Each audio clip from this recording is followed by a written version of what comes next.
Good morning all and welcome to the SUMERNET Training session on monitoring, evaluation and learning. It's our absolute pleasure to have you back again today. I know the week has been big. We've had a lot of sessions on gender, conflict, how to deal with COVID, but today is an important session and significantly, it's a session which is an ongoing discussion that you're having about your projects. So how are your projects delivering to the desires that you want? How are they delivering to the program expectations? And how can we support you in making sure that your project is the most effective and efficient in getting some key outputs around water insecurity? So with that introduction, we've got a couple of hours today to really share some experiences and knowledge about monitoring, evaluation and learning. And also there's opportunities for you to talk. So remember, this training is about you getting engaged, raising your hand, talking in the chat box, and ensuring that you're part of this conversation and learning along the way.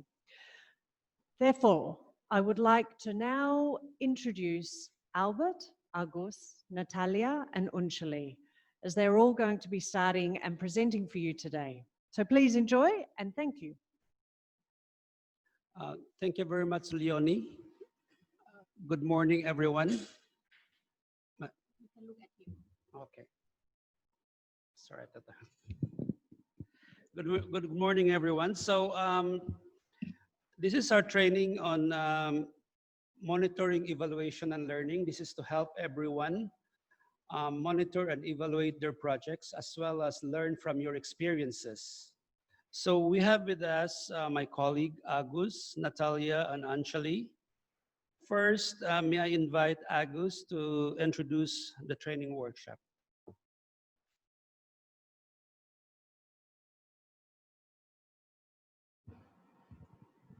Next. So good morning, everyone. So thank you very much for being here. I know we've been, some of you already attend the training for many trainings already this week. So we are happy to have you here. And today's training is basically aiming at helping the project to develop the monitoring framework. And specifically, we would like the participants to learn how to formulate project outcomes and indicators. Second, we would like to also learn together on developing a project theory of change. So Albert will cover what is actually theory of change. And how do we see the project theory of change contributing to the SUMERNET for all outcomes.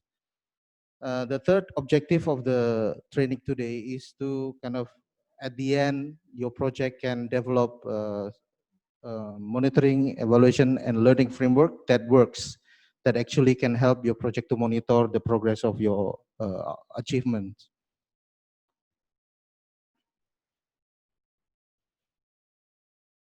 So these are the program activities that we have today. So I've shared with you the agenda. We have a bit of change in the agenda.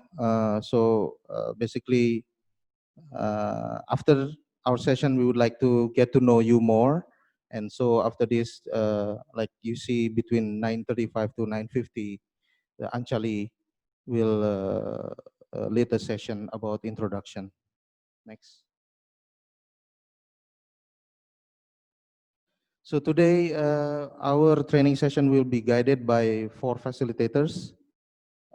First, you've known Dr. Albert Al-Salamanca, who is leading today's facilitation. And then Natalia Biskupska, she is our monitoring, evaluation, learning assistant for the SUMERNET and also the program manager at our office here in SCI Asia. She has also been to several trainings on monitoring and evaluation, also including outcome mapping. And myself, program manager, and also my colleague Anjali, who is a SUMERNET program coordinator at SUMERNET for All. So today we'll rely on our facilitation, but as Leonie said earlier, that we would like to have also your active participation in this training. so we can have a very fruitful discussion as we can learn from each other. So next. So in our training, we also will use the engagement tool. Some of you who already joined several of our trainings already familiar with this tool. It's called Vivox. So all you need to do is to join the vivox.app, .app, or download Vivox in the App Store, whichever you feel more convenient. And then once you are at the app or on the site of Vivox, you just enter the meeting ID 108 626 and 444, or just if you have mobile phone, just open the camera app and scan the QR code next to the number. So you can post question. We will be running polls through this. So in the next session, as you already get to know us, we would like to get to know you as well. So in the next session, I think we will use Vivox to engage with you on a bit of ice-breaking exercise. So with this, I will return to you, Albert. Thank you very much, Agus. To everyone, for this training to be successful, we really would like you to engage with us. So if there's anything that you feel is not clear, if you want it to be repeated, please send us your comments through Vivox or chat box. You can use Vivox. Okay, send us your comments through Bbox. And if certain ideas need to be repeated so that you will get them, please let us know as well. So now I was told that there's about 20 of us or more than 20 of us already in the room. That's not quite a big group, so let's try to get to know each other first before we proceed. So may I invite Anshali Lualun to lead the introduction and the expectation check. Thank you very much, Albert. Pleased to have you all here again today. So we would like to hear from you just only for some questions, kind of poll that we usually always do for the very beginning of the training. So right now we'll bring you to the Vivox, and there are some questions we would like you to be there. Please go to the Vivox with the ID password that we just gave you a little bit more. Yes, this one. Everyone, can you please just visit the Vivox.app or even use your phone, scan the QR code over there or put the meeting ID. And then you will see the very first, of the question. Everyone, if you have any problem accessing to the Vivox, just let us know, but we hope you all can just access it. So the first question today is just let us know where are you from. There are the multiple choices over there. Just please click it.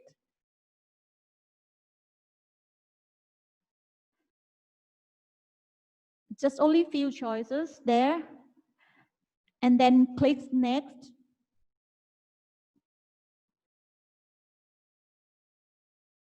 So right now,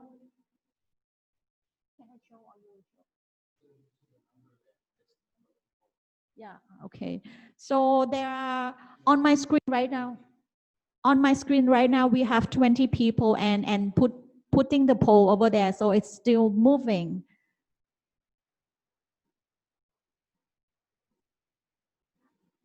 I think we have 2 Myanmar, 1 Thailand, and 4 of Vietnam joining us today. Don't be ashamed. Just tell us where you're from.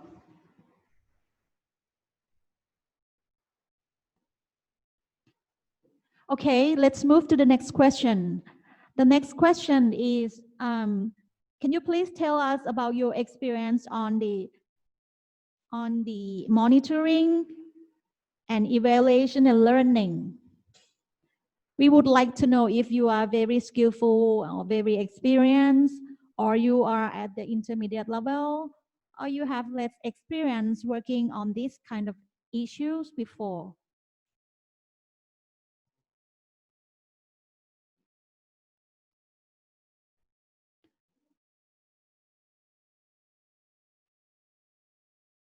Okay. So right now it seems people can access to this one, and it shows here we also have some quite experienced person in our class today. And maybe some of the people have less experience, but we will learn it together today in our training. Okay, and now we can move for the next question. It's about the expectation for the training. I mean the trainings today. So can you please all just type down, how do you expect to have the training today? Your expectation for this training about the monitoring, evaluation, and learning. Please type it. It can be very long or short sentences. It's just up to you. This will give us the very useful information, and also we will be able to know that if it's going to match with your interest and desire.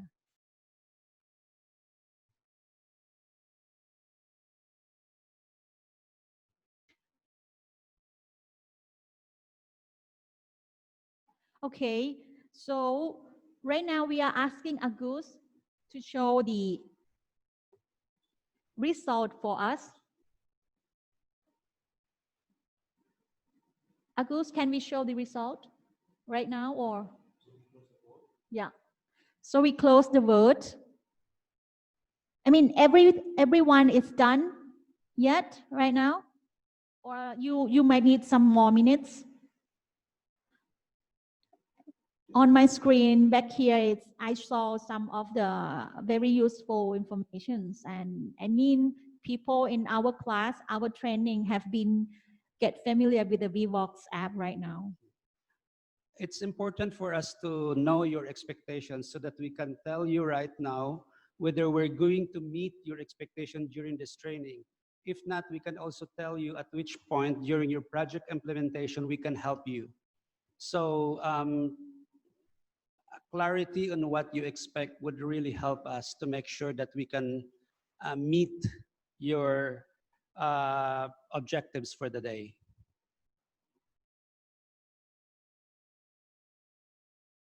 Okay.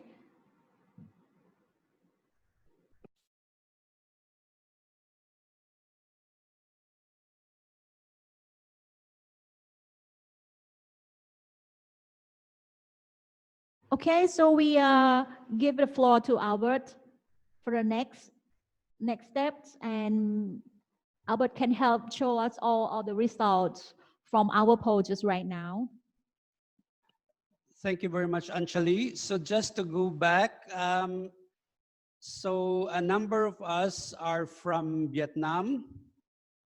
We have 2 from Myanmar. Welcome, Vietnam, Myanmar. And then we have 1 from Thailand. So we're still waiting some of our colleagues. Maybe they're joining a bit late. We are expecting some friends from Laos, Cambodia, and possibly other countries. But right now, we have from Vietnam, Thailand, and Myanmar. Next slide, please. So in terms of experience, so some of us are very experienced. So it's good to know that there are some colleagues we have here and friends who are very well versed with monitoring, evaluation, and learning. So perhaps you can also share your insights, especially the practices that you have done in the past on implementing monitoring, evaluation, and learning.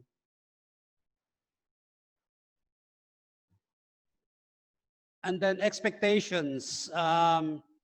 Gain knowledge on monitoring, evaluation, and learning, and how to apply it to your project. Yes, we'll have that discussion, and that's the purpose of this particular training. And then more understanding on this topic. Yes, and if you still have questions, if you need further support on some of the approaches to MEL, please let us know. How to write good outcome challenges. I hope we can do that. That's a very good expectation, and we have that also in our training. Gain new insights on how to do MEL well, learning how to communicate MEL expectations better. So the communications part will be provided by another training by Rajesh, by our comms people. So we will not be able to deal at the moment with communications, but hopefully your designs will help you communicate better. As to how to do that, that will be the training that Rajesh and other colleagues will provide to you this November as well. Okay, so expect that training soon. So learn how these lessons can fit into the project. Yes, we will show you how this might be useful for your project. Sharing knowledge, definitely we'll share some knowledge and technique and skills as well. Thanks, Agus.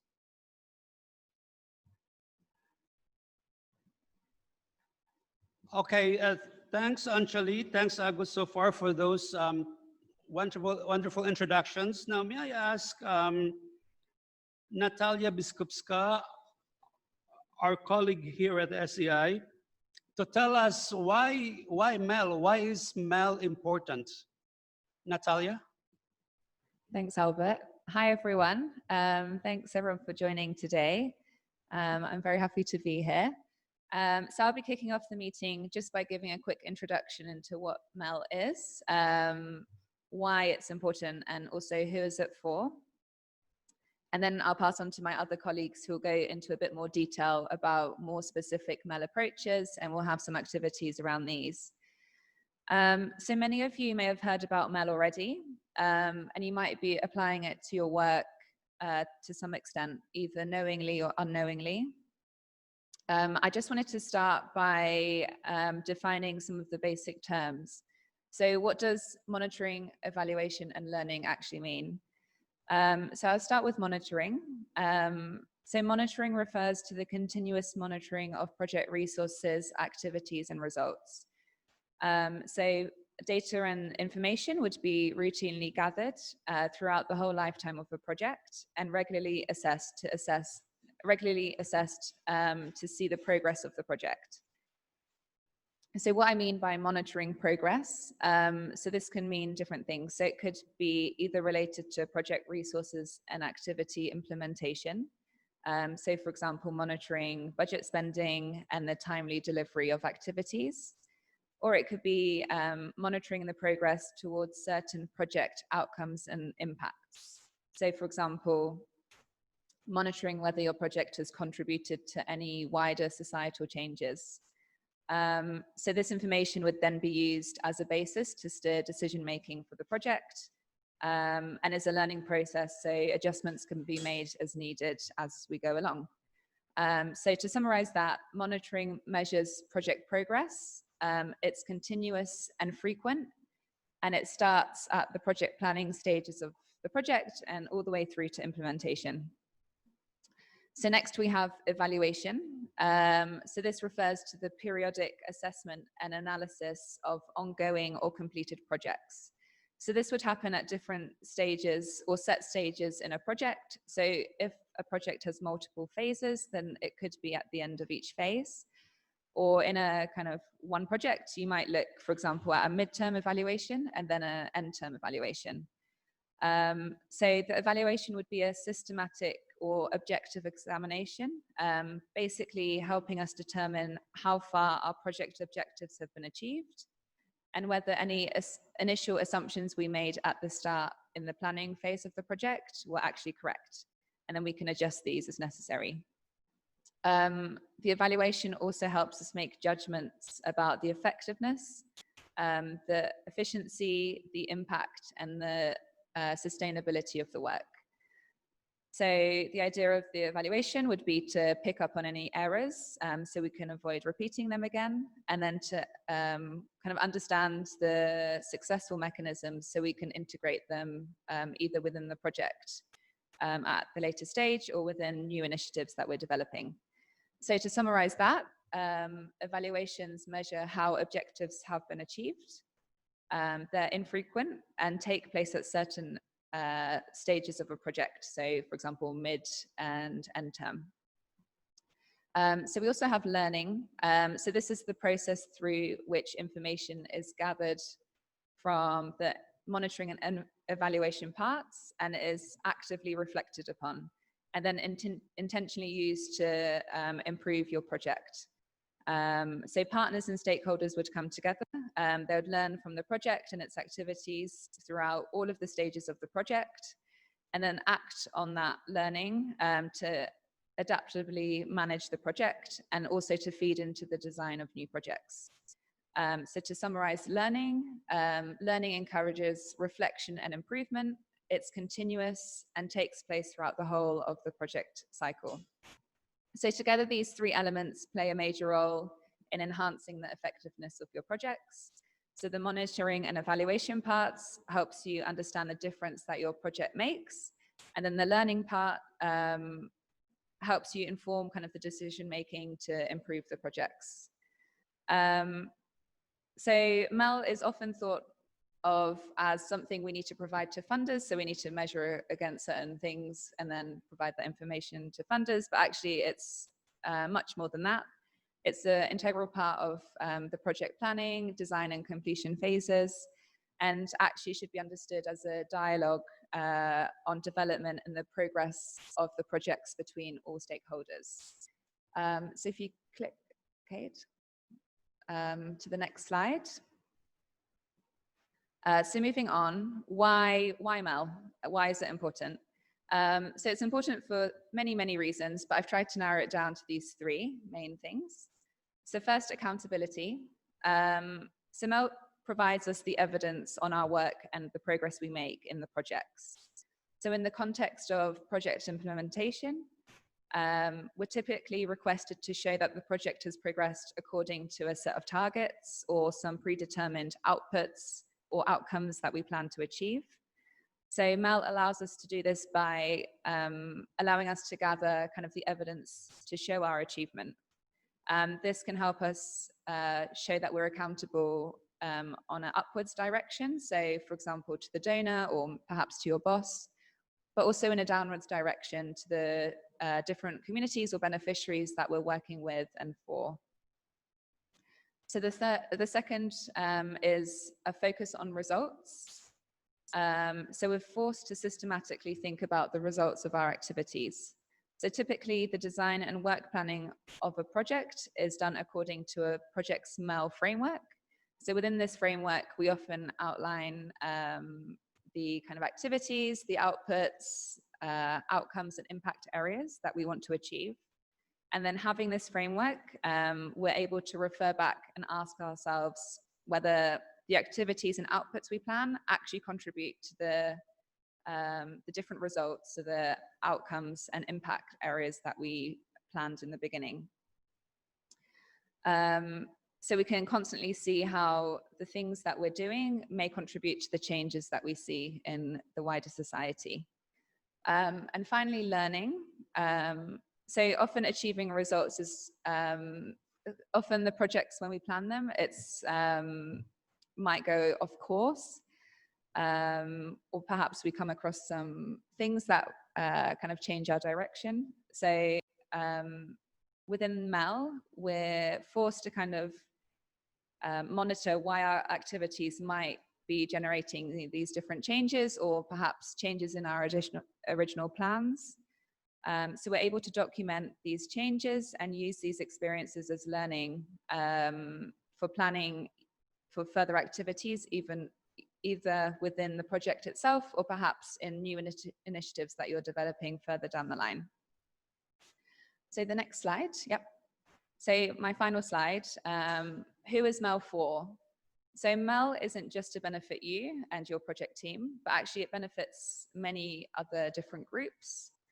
So for example, here I've listed four different groups. So for example, MEL can help your organization answer and gather information on these different things I've listed here. So for example, you can track the achievement of your mission. You can track whether activities are on track, whether the interventions are reaching target communities, and if they're experiencing the changes you anticipated in the planning of your project. You can check if you're contributing to the long-term changes your organization is trying to achieve. It also allows you to check what's working well, what's not working well, and what can be done differently.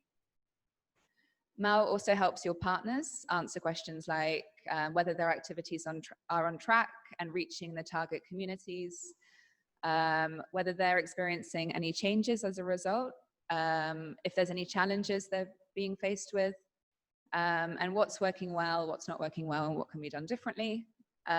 Also, it enables communities that we're working with to provide the actual information on their needs, abilities, and capabilities, which can be drawn into the project design and the implementation phases. It helps them input into project activities, reflect on their kind of involvement in the project, and provide information on how the project is actually affecting them. And finally, MEL allows the funders providing the money for the projects to know how the funds are being used, are they being used on the identified needs, and if the strategies to address these needs are actually appropriate. We're able to track who's benefited from the projects and outputs, the different outputs, and whether lives have been changed as a result. So yeah, MEL is not just useful for us as the project team members, but much wider than that. So on that note, I will stop talking and I'll pass it now to Albert for the next part. Thank you very much, Natalia. At this point, do you have questions about MEL? If you have, you can actually directly ask us on Zoom, or you can send your questions through BVox. So do you think the rationale, the justification on why we have to do monitoring, evaluation, and learning is quite clear to you now? If you feel there are still a bit of confusion, if things are still unclear, you may ask your question. Okay. Before I proceed to discussions about impact theories of change and outcome mapping, may I ask which projects do we have in the online right now? So maybe they can speak, right? If you can just shout, you can just open your camera and your microphone and tell us which projects are here. Is there anyone from Integrated Assessment of Domestic Water Resource Management?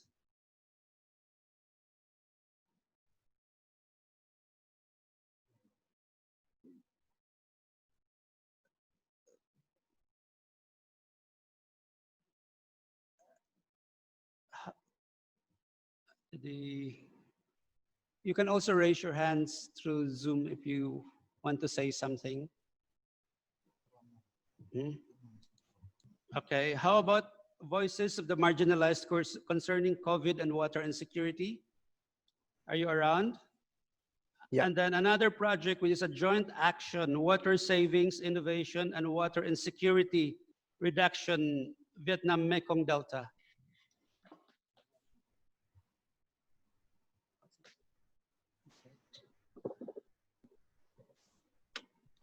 Yes, I'm here. Sorry. Oh, very good. Welcome. Yeah. Good. Okay. Yeah. Acid deposition and water resources. Yes, I'm here. Okay. Good. Sustainable and inclusive groundwater use for agriculture in the Mekong.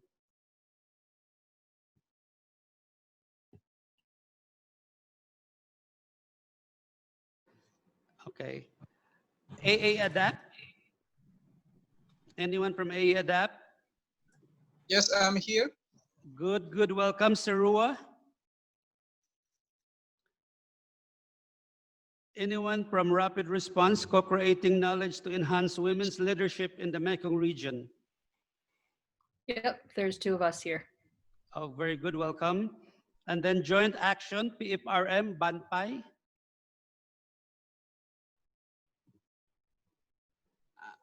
And then Collaborative Research, HEC and RAZ. And then Collaborative Research, VICA. And then the last but not least, Wetlands for Water Security, Collaborative Research. It's the same. Okay, COVID Voices. Lâm Nội Integrated Assessment. Okay, okay, Hello. very good. Yeah, yeah. Well, thank you. Ah, Good. Yeah, the reason I ran through the different projects that we have to remind ourselves that in all these projects, we have an intention to produce impact. Next slide, please. So what are impacts? So one of the reasons that we have selected your projects because we see the potential for impacts. So if there's one thing that we will be looking quite strongly when you report your project, we'll be looking for impacts. So impacts are any long-term effect, whether intended or unintended, whether positive, negative, direct, or indirect of your intervention. In other words, in your project. So whether you're working on COVID, on collaborative research, joint action, we're looking for impacts. And then there are different kinds of impacts. So conceptual. So that's the impacts on knowledge, understanding, and attitudes. And then there's the instrumental impacts, which are impacts on changes in policy and practice. So again, we will be asking you, what have you done with respect to how you impact policy and practice? And then capacity building, so impacts on the ability of researchers to conduct research in the future. So we're also looking at how early career researchers or junior researchers have been assisted in their career development. So we'll be asking that questions throughout the implementation of your projects, and also about connectivity. So we also want to see whether you were able to build networks through the projects that you are implementing through SUMERNET. So those are the impacts that we're looking for. And I'm sure it's quite clear in your proposal on what these are because we have selected you. So now it's our job to help you reach the impacts that you have set out to do in your proposals. Next slide. So how do we plan for impact? So here we're going to go through some of the stages that you can do to plan for your impacts. Next slide, please. So right now you have to start thinking about impact because, and I think you've been doing this because you were able to create a very good rationale for your projects. But you have to continually think about your impact so that you can be strategic with your engagement. And also you will know how to measure it at the start of the project. So in other words, how to create a baseline. So for example, if your intention is to change the behavior of a particular policymaker, maybe you want to create a behavioral baseline at the beginning. Like for example, maybe they have not invited you yet to their meetings, but through the engagement in your project, this particular policymaker started to actively involve you in discussion. So that's a demonstration of impact. And also you have to think in terms of your role in achieving impact. So your role may not be straightforward because maybe your project is quite complicated in terms of the way impacts will materialize. So if you understand that complication, then you can also you know how to respond. At the same time, also you can communicate with us on maybe if you need assistance in case the change that you really wanted to drive is quite complicated. And then assessing the context is important when considering impact. So you have to look at the context of your project. So for example, well, if you're looking at asset deposition, what is really the context in that particular region or environment that you're looking at, you're doing your research. Now we have a question, what is the time frame of impact? So there's an impact called long-term, and this might not be something that you can immediately report for the duration of your project. So if your project is 1 year, 2 years, or 3 years, we're only looking for impacts that you said you're going to demonstrate in that project time period. So in others, we're looking for short-term impact. That's why when we get to our discussion next on boundary partners, it's really crucial to select and be realistic in your selection of boundary partners, because we understand it takes a while for impacts to materialize, and we're looking for short-term impacts. Next slide, please. So now there was an expectation about outcome challenge. So an outcome challenge is crucial in terms of defining your impact objectives. So here, developing an impact objectives will help you visualize in your head what is the change you want to happen, what is the impact that you want to be achieved at the end of the project. And again, if you have this clear outcome challenge, it can help you also communicate. It can help you design a strategy to reach out to the different audiences that you've got, or to reach out to certain boundary partners. And also some of this outcome challenge might be carried out together with other partners. So you might have the so-called strategic partners in your countries, wherein you want to work with in coalition to implement the project. And then an important component also with outcome challenge is knowing also your context. Because again, if you understand your context, your outcome challenge should be rated in terms of that particular context. So possibly less ambitious, but more realistic on the context where you are. So for example, in this COVID situation, maybe it's not easy to hold events where you are, because maybe mass gathering is not allowed, or doing field work is not allowed. So you have to be realistic of the context so that you can design your outcome challenge accordingly. Next slide, please.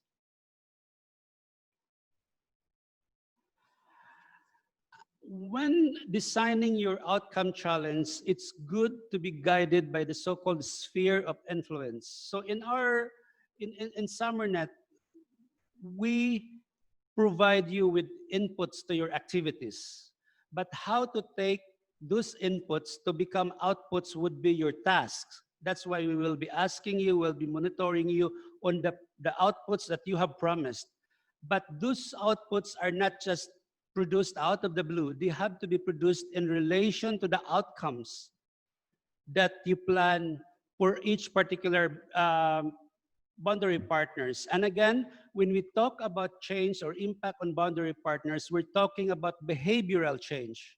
So what is that particular behavioral outcome that you're looking for in a particular partner?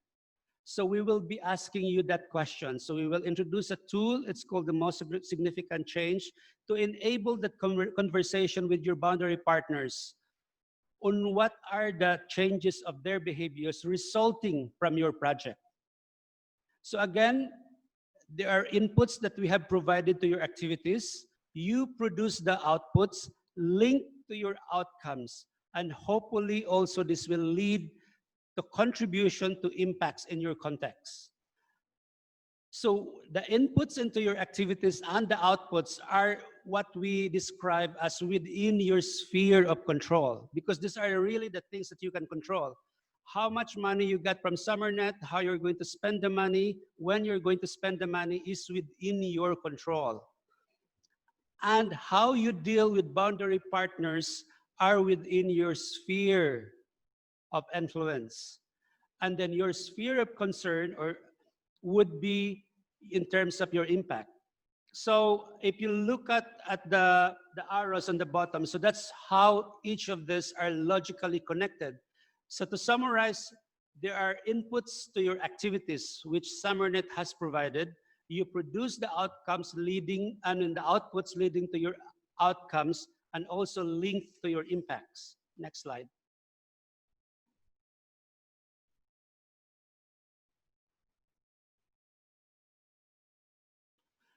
Now, this is how to illustrate your project's sphere of influence. So if you imagine your joint action project, or your collaborative research, or even the COVID project. So you imagine you have in the leftmost side your project, and within those projects, or you have a selection of boundary partners.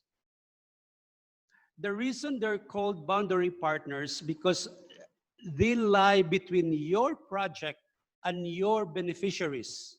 So whoever is your beneficiaries in collaborative research, in COVID, in joint action, they will be at the farthest end, which is in terms of your impact. And in between, you will have a number of stakeholders. Among these stakeholders, you decide which among them will become your boundary partners. So these are people, groups, or organizations with whom you have to work directly to create change in other stakeholders, resulting to impacts in your beneficiaries. So again, just to remind ourselves that when it comes to outcomes in SUMERNET, we're thinking in terms of changes in the behavior, relationships, activities, or actions of your boundary partners.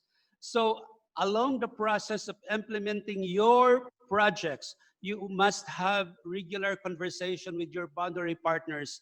If their behavior, if your relationships or the activities or actions are changing due to the project that you're implementing. And on our side also, that's the aspects that we will monitor from you, we'll be asking from you. And if you know exactly what are these changes, these are also what you can actually communicate and share to partners outside of your project. Next slide, please. Now, to help you identify, because you might have a number, okay. You might have a number of stakeholders that you'd like to deal with. So this is called the alignment interest and influence matrix to help you map your stakeholders. So you might have stakeholders that are high on the alignment of the objectives of your project, at the same time, high interest and influence on the objectives of your project. But you might have also stakeholders that might be at the lower end. So they have low interest or influence on the project. At the same time, their objectives are quite low. So that's what the quadrant is trying to show. And then if you can map out, so say, for example, you have a list of stakeholders about maybe 15 to 20. If that's a lot, maybe 10 to 15. And you try to understand, okay, which among these stakeholders would be my boundary partner? And how should I deal with each one of them? Knowing these stakeholders, the alignment, interest, and influence of your stakeholders will also help you communicate better. Next slide, please. Okay, next slide. So if you have, if you have stakeholders on the topmost right quadrant, so those are stakeholders that are in high alignment, high interest or influence, then that means these are the boundary partners that you have to work in partnership with. And then if you have stakeholders, and it is on the top left quadrant, stakeholders who have high alignment but potentially low interest and influence, then maybe you can develop their interest or capacity. So this could be your other partners to implement certain objectives of that can help you implement certain objectives of your project. And then if you might have also stakeholders who have high interest or influence but maybe have low alignment, but you might want them to be part of your project, so you have to challenge or persuade them. And then in the final quadrant, final left bottom quadrant, if you have stakeholders that have low interest and low alignment on the objectives of your project, maybe you can just ignore or monitor their behavior in case their priorities have changed, and then you might want to decide to work with them. So hopefully this matrix can help you design which among the number of stakeholders that you have you can select as your boundary partners, and which are the others also that you might want to consider as your strategic partners. At this point, do you have questions?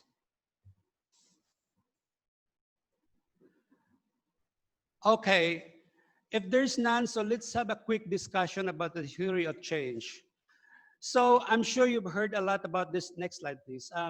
about the theory of change. So basically, it's just a map of the change that you want to happen. It's what's in your head on how you imagine the change that you want to happen through your project. So for example, in AE Adapt, you might have imagined already, you've created this project, you've submitted a proposal because you have this particular impact of change. That would be your theory of change. But what we want you to do is we want you to articulate your theory of change so that it will be clearer to you. If you are the one implementing the project, this theory of change must be clear to you, because otherwise you won't get to your destination if you don't know your direction. So next slide, please. So you can imagine a theory of change like a Google map. If you want to go to a place, you search in Google Map for directions, and then it will tell you if you want to walk, you want to take a car, you want to take public transport. There are different options. And it will tell you how long it will take, whether the roads are closed, whether something is happening with that particular direction. Then you can make a choice. If you have a lot of time, maybe you want to choose to walk because maybe the scenery is exciting. But if you don't have a lot of time and you have to get to your destination at a particular point in time, then maybe you need to go to drive, or you have to take public transport. So your theory of change should give you options on what actions to take to get to the impact or your objectives of your project. Next slide, please. So there are some steps in developing your theory of change. One is you have to analyze your context. And I think you've started doing this because you were able to convince us on the rationale of your project. So you have to keep yourself within that rationale that you have developed so that you will be guided and understand what's happening in your context. So you have to identify your actors and stakeholders. So I hope the AIM metrics can help you. Next slide. Next, okay. And then you also have to find out who your knowledge intermediaries. Who are those who are brokering knowledge production? Like, for example, if you are in the government, you might need to work with researchers in different universities or research institutes to help you produce the knowledge that you might want in your policy impact. Next slide, please. And then you develop your theories of change using the principles of outcome mapping. So the different rubrics or components that we have shown earlier, the boundary partners, sphere of influence, outcome challenge, these are components of an approach to MEL called outcome mapping. And then there's a big community of outcome mapping users online. So there's a community called Outcome Mapping Learning Community, wherein there are dynamic discussions on outcome mapping. So you can join also if you want to learn more about outcome mapping. But fundamentally, when you develop your theory of change, we would like to find out the progress. So, and these are what we call the progress markers. So the changes that you would expect to see. So this is the very list of, if you have intervention, if you say you have to produce a particular policy brief, so this is what you would expect. And changes in what you would like to see is what happens as a result of that particular policy brief, what you like to see happen due to that policy brief. And then the changes that you would love to see are the deeper changes. In other words, what is it like that? What is the fundamental thing that you would like to change due to your project? So that would be the lab to see progress markers. Next slide, please. And these are demonstrated in this particular diagram. So expect to see, so those are early positive responses to your research. And then the like to see, this would be some of the engagement with the research results. And then the lab to see would be the deep transformation and the behavior of your boundary partners. Next slide. So this is just an example of progress markers. So like, for example, in this project by DFID, so that the Department of International Development in the UK, which we're producing drivers of change conceptual framework. So they wanted to produce the drivers of change, so that's the expect to see. And then the like to see is that that framework is captured in the guidance notes of DFID. And then the lab to see, which is the higher order change, the ideal change that we would like you to achieve is if the framework is informing the production of white papers. So this is an example. And the next slide, please, will show you. So this, we will go through this in more detail later because Agus will have an activity to go through, to help you go through your progress markers. So this just to introduce this particular slide. Next slide. I think I don't have time, so I can send this example to you later, but can we go to the next slide, please? Okay, so Natalia has described to you why we do MEL. Here, we're showing you what are some of the strategies for monitoring, evaluation, and learning. So you can look at your strategy and direction. So this is the basic plan of your research. And then how you're managed, again, because accountability is an important part and you're contractually obligated to SUMERNET for effective and efficient implementation of your project. So we will be monitoring that. And then you promised us outputs. So we'll be monitoring those outputs, and Agus will be asking you what those outputs are. And those outputs are actually also linked to the theory of change of SUMERNET. And then we'll be also monitoring uptake. So these are the policy uptake due to your research. And then again, if there are already indications of outcomes and impact, we will also monitor that.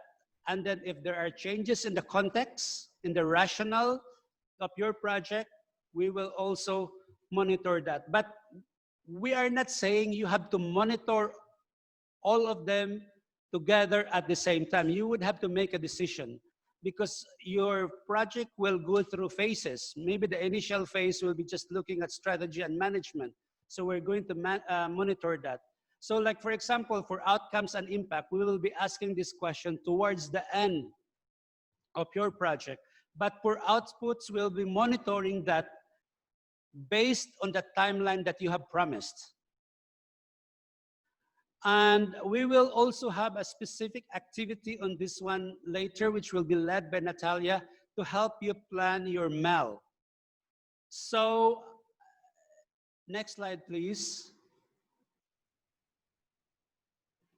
So in terms of an example of a theory of change, so this is the theory of change for SUMERNET. So I'm sure you have seen this one. So what we have tried to do here is, of course, we imagine in SUMERNET how we get to the outcome that we want to happen. So in particular to the impact. So the impact that SUMERNET wants to contribute is reduced water insecurities for all. In particular, poor, marginalized, vulnerable groups of women and men in the Mekong. So that's what SUMERNET will contribute. But the important part that SUMERNET is committed to the donors are the overall outcomes. So here, which is in number 4. So, and then those outcomes are linked to 2 bridging outcomes. So in other words, we said at SUMERNET that we will be able to contribute to these overall outcomes through the following. So policy and research. And then in order to do that, we have the outputs or outcome challenges. So there are 3 outcome challenges and outputs, and then there are inputs. So we want you to imagine your project the same way. We want you to create with the theory of change so that you can see how your interventions will lead to impact. At the same time, also, you can properly communicate your projects. And as mentioned, we'll be providing support on how to help you monitor, evaluate, and learn from your project. So at this point, I'm wondering whether you have questions. If there's none, there's one. Okay, can Agus, can you share the question?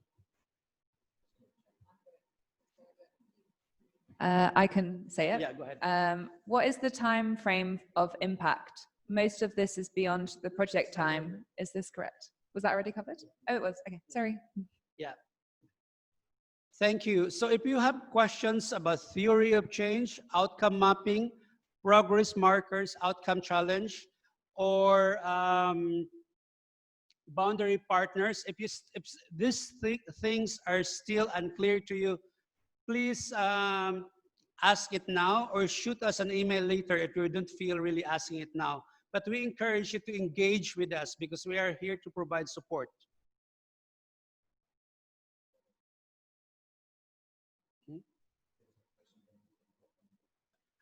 Yeah, if you have also other questions, please share now. If not,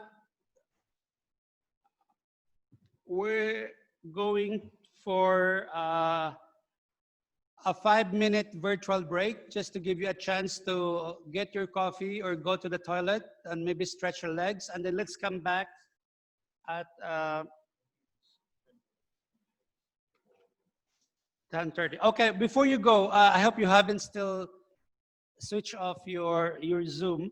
So we will have 2 activities when we come back. So one activity is on identifying your project's role and checking assumptions. So we will divide you into 4 groups. And Agus has already assigned which group you will go. And then the next activity is about developing a monitoring plan. So again, we will help you in your project develop a monitoring plan. Yeah, and then I'll pass the mic to Agus to describe about activity 1. Can we go to this next slide, please? So if you have any question before we go to the breakout, please do now. So there's one question from Nang Shining. How can we monitor the outcome which is beyond our project time frame? So that would be your impact. So we're not doing historical monitoring at the moment, but if you can report, so towards the end of your project, if you can report indications of what is the likely long-term outcome that you might produce, that's really good, because that means we can design also your communication around that. But of course, we wouldn't know what would be your long-term outcome until you get to that time period, right? So it's a question that has to be asked later. So we are not at the moment planning for historical monitoring, but it's a good question to think about. But at the moment, you're not expected because we're not yet at that point.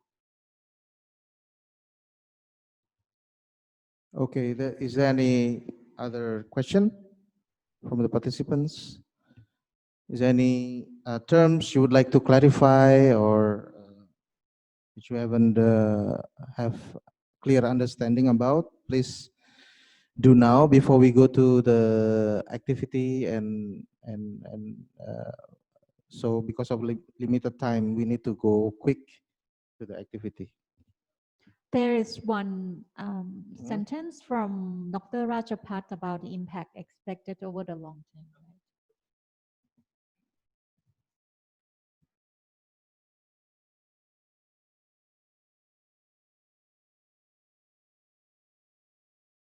So I think it says here from Dr. Rajapat, impact expected over the longer term, over the long term.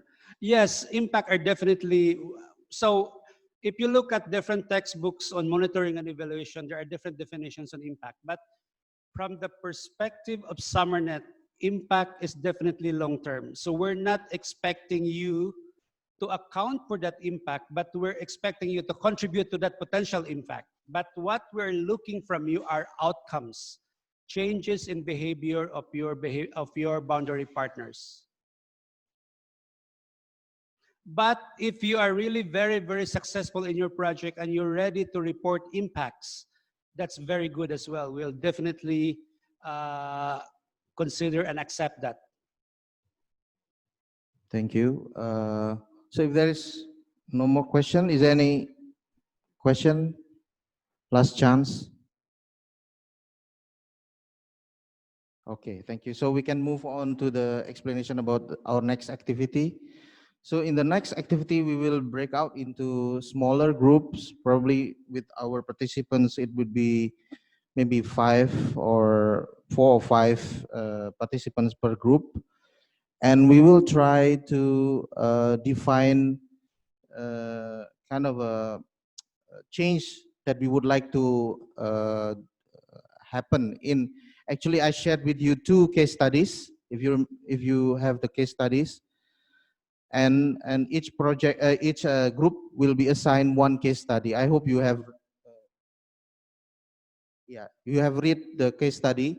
So this will be based, the work in the group will be based on the case study. So for group 1, for example, next. So for group 1, for example, next. We'll be working on group case study 1. It will be facilitated by Albert. Group 2 will be facilitated by myself based on case number 2. Group room number 3 will be based on case study number 1 and facilitated by Natalia. And group number 4 will be facilitated by Anchali. So this is what we'll do next. Sorry, Agus. At the moment we have like 22 participants. Do you think we can squeeze all the groups just to be only 2 or 4?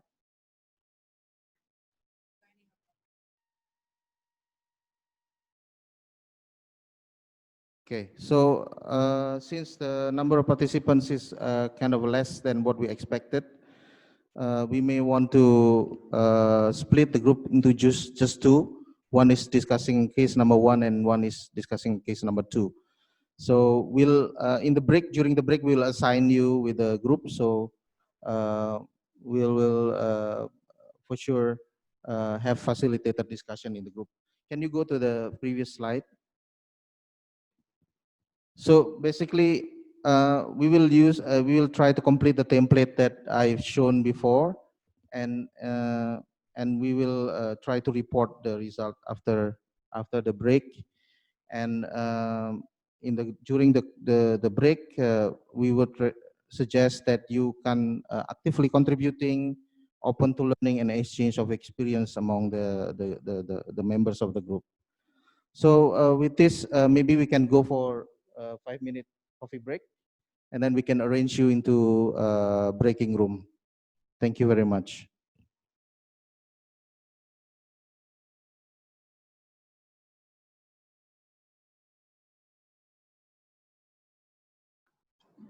Oops. Okay, great. So thanks for joining this breakout group.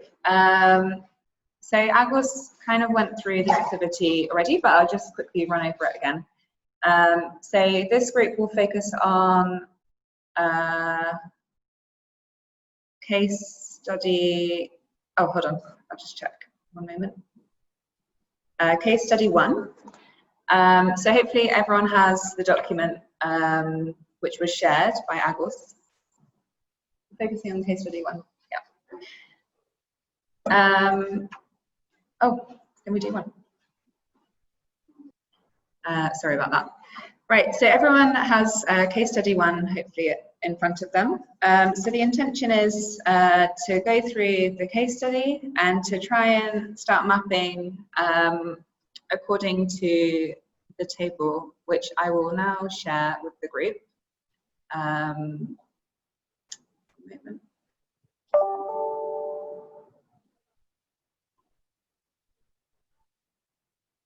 How do I share my screen?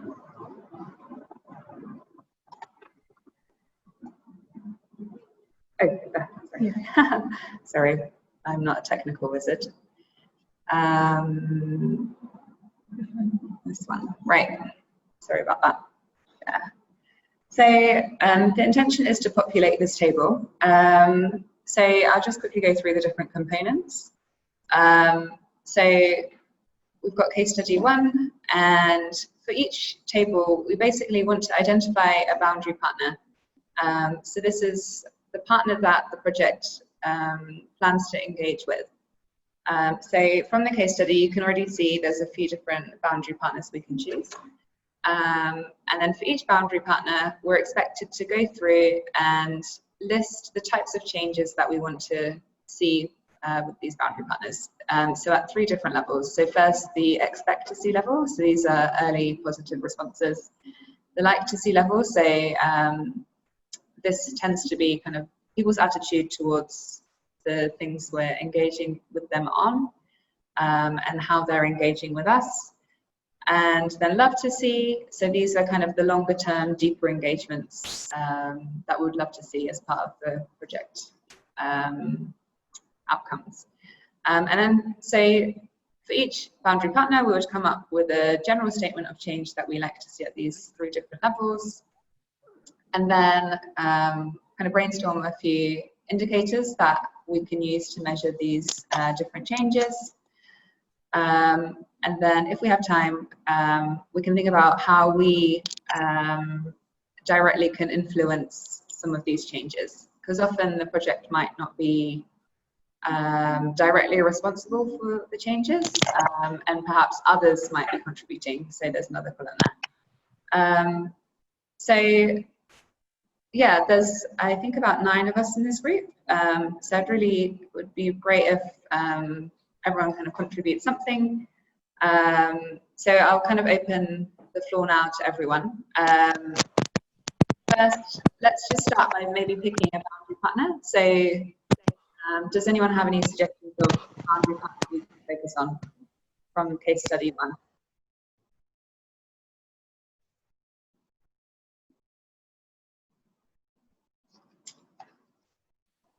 Any suggestions?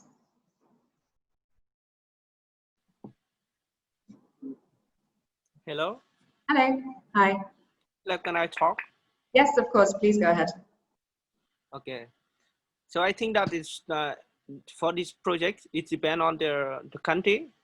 For example, Cambodia, Myanmar, and Philippines. But I think that is the boundary partner may be related to Department of the Natural Disaster Prevention. I think it's one of the most important boundary partner.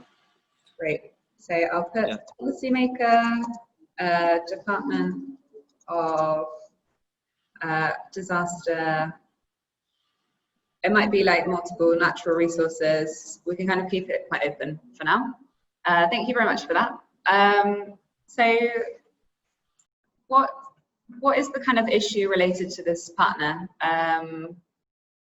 From reading the case study, what do you think is a big challenge that they're being faced with at the moment?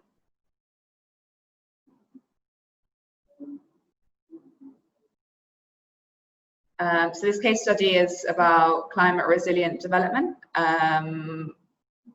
looking at adaptation to climate. So what's kind of a big challenge that the different communities are? I understand it's 3 different countries, but I guess it's a broad issue.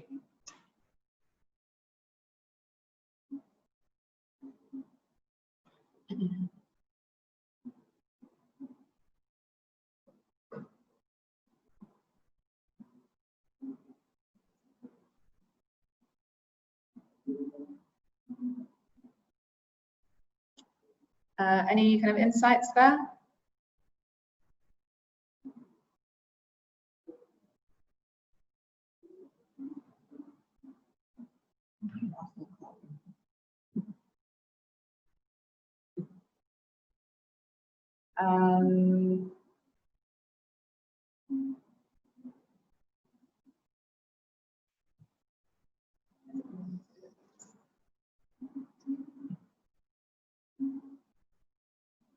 Any insights? From Sudarat or Nang Shining? Sorry if I'm saying your names wrong.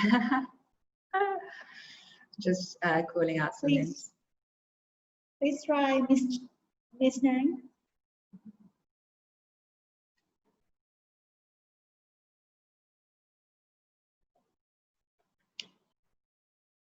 All right, maybe I'll warm things up a bit. So,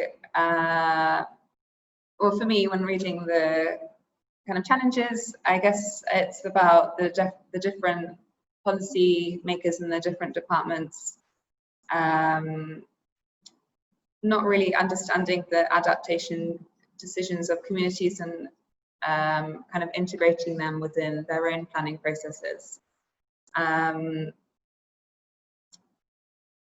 perhaps that means that the adaptation, the various policies that they have perhaps aren't tackling the different challenges that are being faced at the local level. Does that sound, do people agree with that kind of challenge?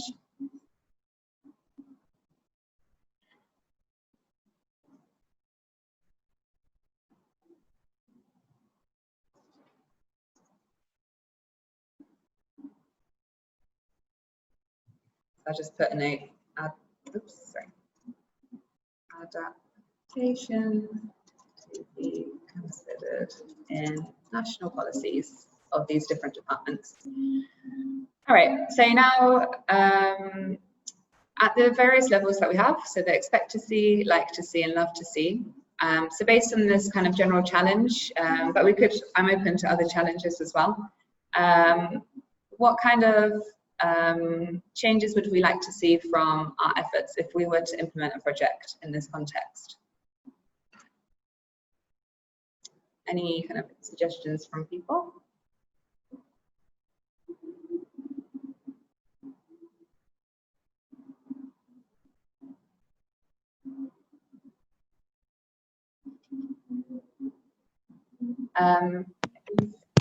Hello, I'm Martin. Hi. Please go ahead. I think we are expected to see, like, we want to empower the understanding of the adaptive decision of the community and local development planner.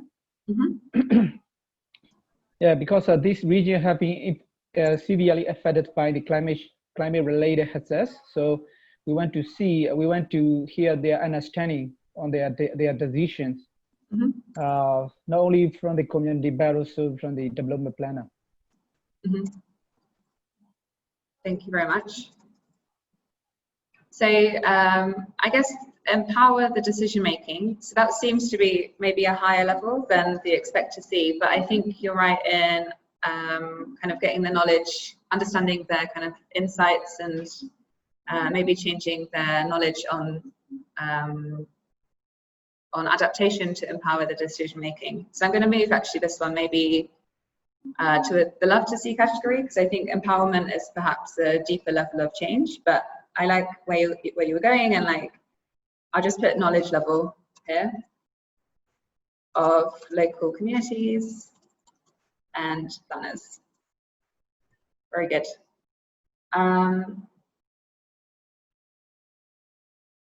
Yeah, so there's a comment on the group saying we shouldn't just consider short-term planners or planning, but also in the long term. Yes, I agree with that entirely. I guess more of the long-term changes we see in the love to see category. So I'm going to put that here. Influence long-term planning. Any other comments? Feel free to write as well if you're more comfortable to write your comments, and we can capture those in the table. But of course, if you'd like to speak, then just unmute your microphones. About behavior change of local communities and policymaker. Yeah, that's a good one. What level would you think that is?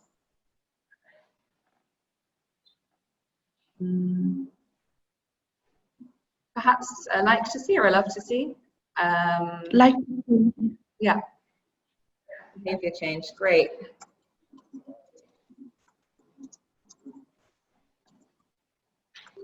Communities. That's great, thank you. Any additional points?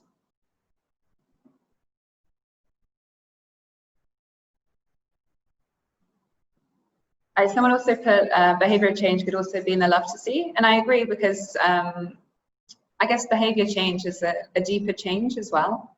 I guess it can fit into both.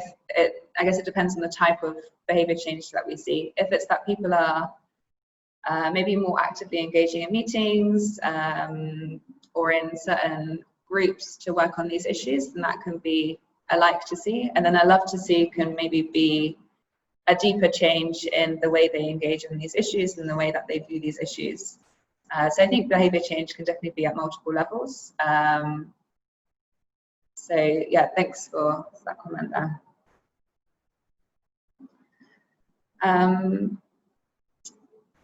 I'm still open for any further suggestions on these different statements of change, but if there's also, we can move on to the next line, which is specific indicators.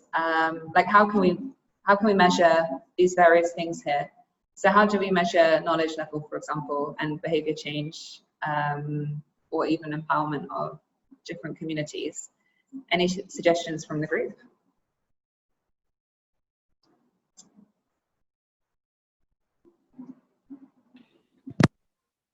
Hello, can I say something? Yes, of course. Please. Hello, okay.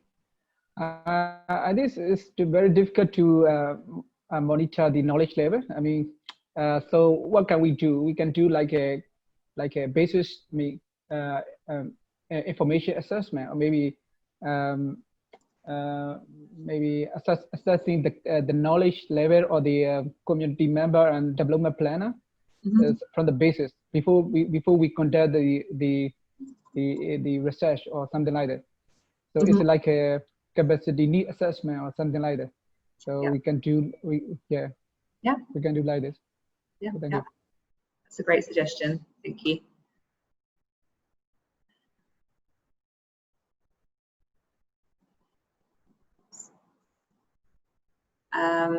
Any more from the group?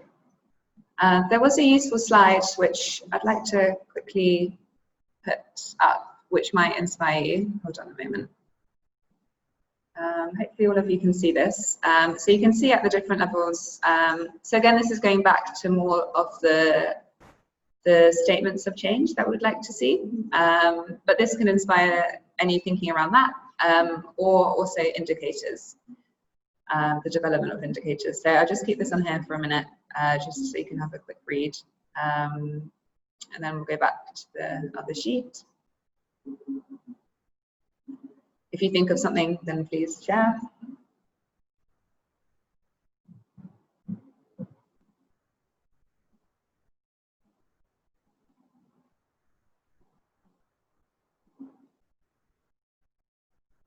Right, back onto this. Any further things that we can add? Let's focus on behavior change. Again, behavior. Oh yeah, please, over to you. Maybe we can do like a we can monitor their behavior, whether they have changed their adoption level, their adoption to climate change adaptation strategy or DR strategy.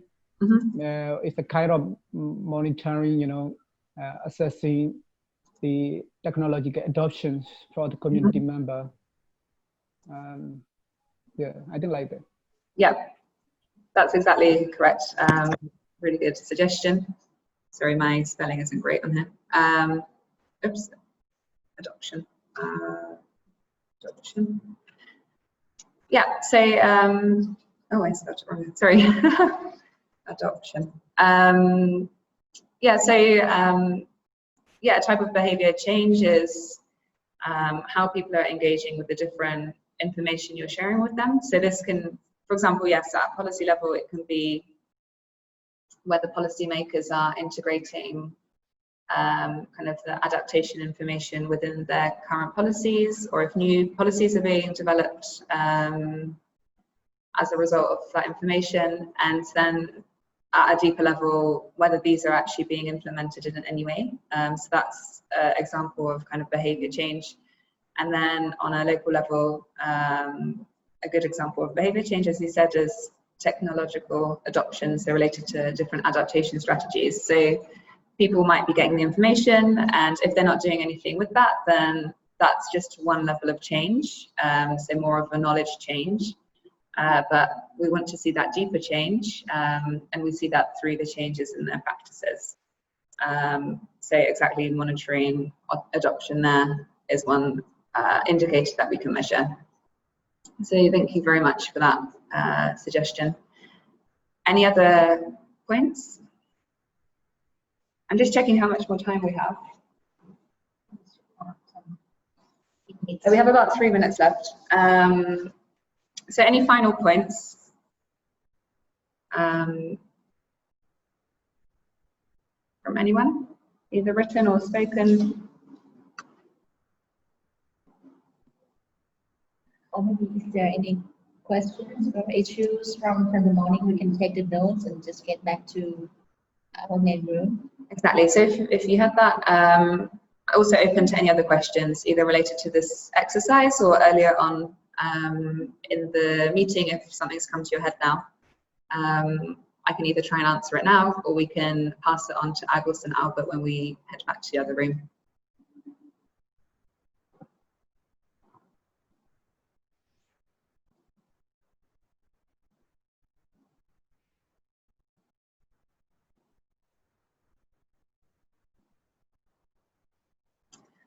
Okay, sounds like there's no more contributions, so we'll slowly wrap up now and we'll head back to the other room. There will be another activity after this one, so this will be done in the plenary, and I'll be running that and I'll go over it once we head back to the other room. So I think to head back to the main room, we just click leave room on the Zoom kind of window that you have. So if you click that now, then we'll see you there. Thank you, everyone.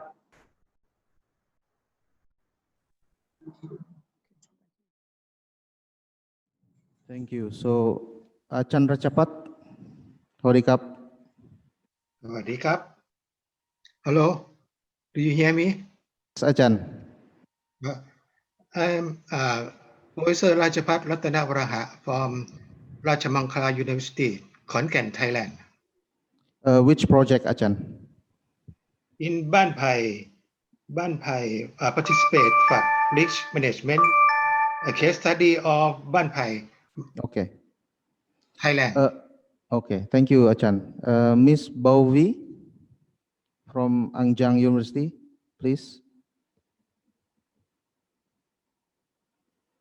Can you hear us? Okay, so in this breakout room, we will try to kind of work through the case study. So since our room is room number 1, so we work on the case study. If you have received case study, please let me know if you haven't received the case study, or and I hope you have read the case study. If you have read the case study, then it's good. Then it means we can have a effective discussion today. So in the case study, the title of the project is Adaptation Pathways for Climate Resilient Development, Selected Cases in Cambodia and Myanmar and Philippines. So basically, as written in the case study, they are trying to influence stakeholders to have more long-term planning in terms of adaptation, climate change adaptation, and towards anticipating the changing climate. So that's what they are trying to do. And the cases selected here were in Cambodia, Myanmar, and the Philippines. So this is the actual project that SUMERNET has supported before. So it's a real case study. So and then Albert already introduced us on the steps to kind of develop our pathways to impact. And one of the steps is actually kind of identifying what your project will contribute in terms of outcomes, and how defining the change of the the change of behavior that you would like to see in the boundary partner. So that's why I'm going to just share again the template, share my screen.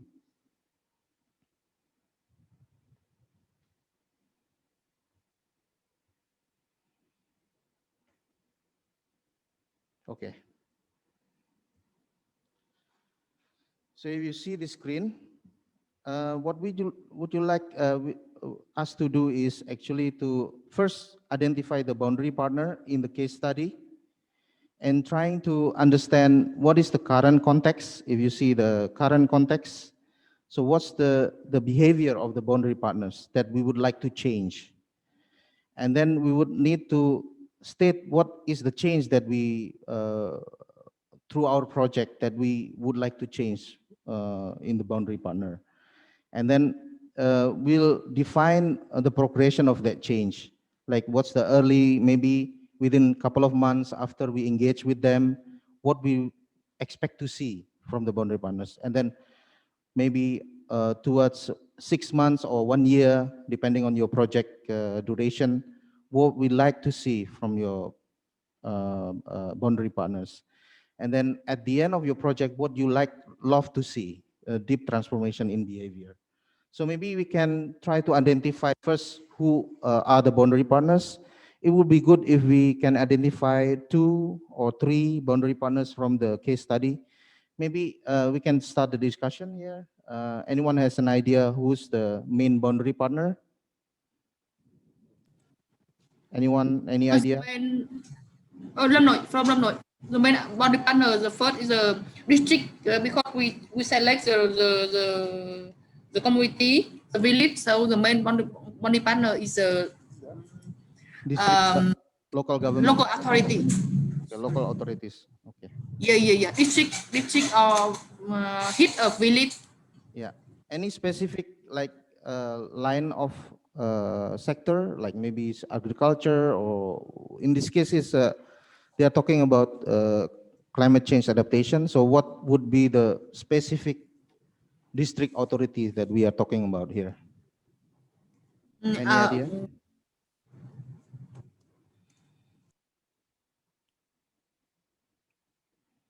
Any department? Maybe, I don't know. I don't want to suggest the idea, but maybe when I see climate change adaptation, maybe talk about water resource department, water resources management department, maybe. Any other kind of authorities?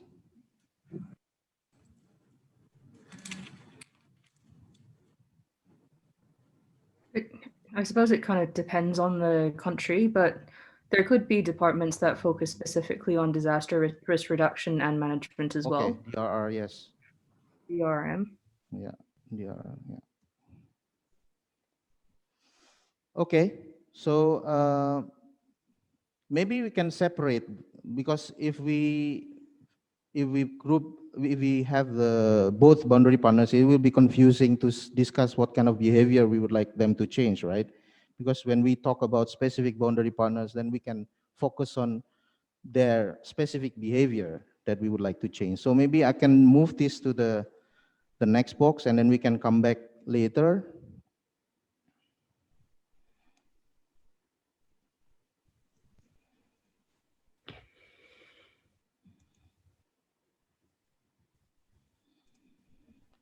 So what is the, we can discuss what is the current behavior of the water resource department, let's say, in terms of when we talk in the context of climate change adaptation planning. Maybe you can also relate with your own probably context that you know in your situation in Vietnam or in Thailand. What would be the typical behavior in terms of local government behavior towards long-term climate change adaptation planning? Any idea?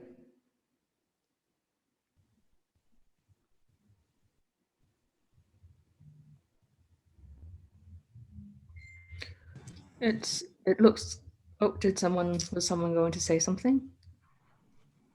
Yeah, from Lâm Nội. I think that's the first. They have the plan for the water management planning for the.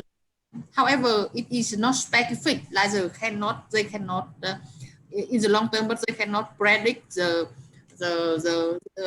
specific water demand and water supply in the future. So on, they have a managed scenario and not specific how to adapt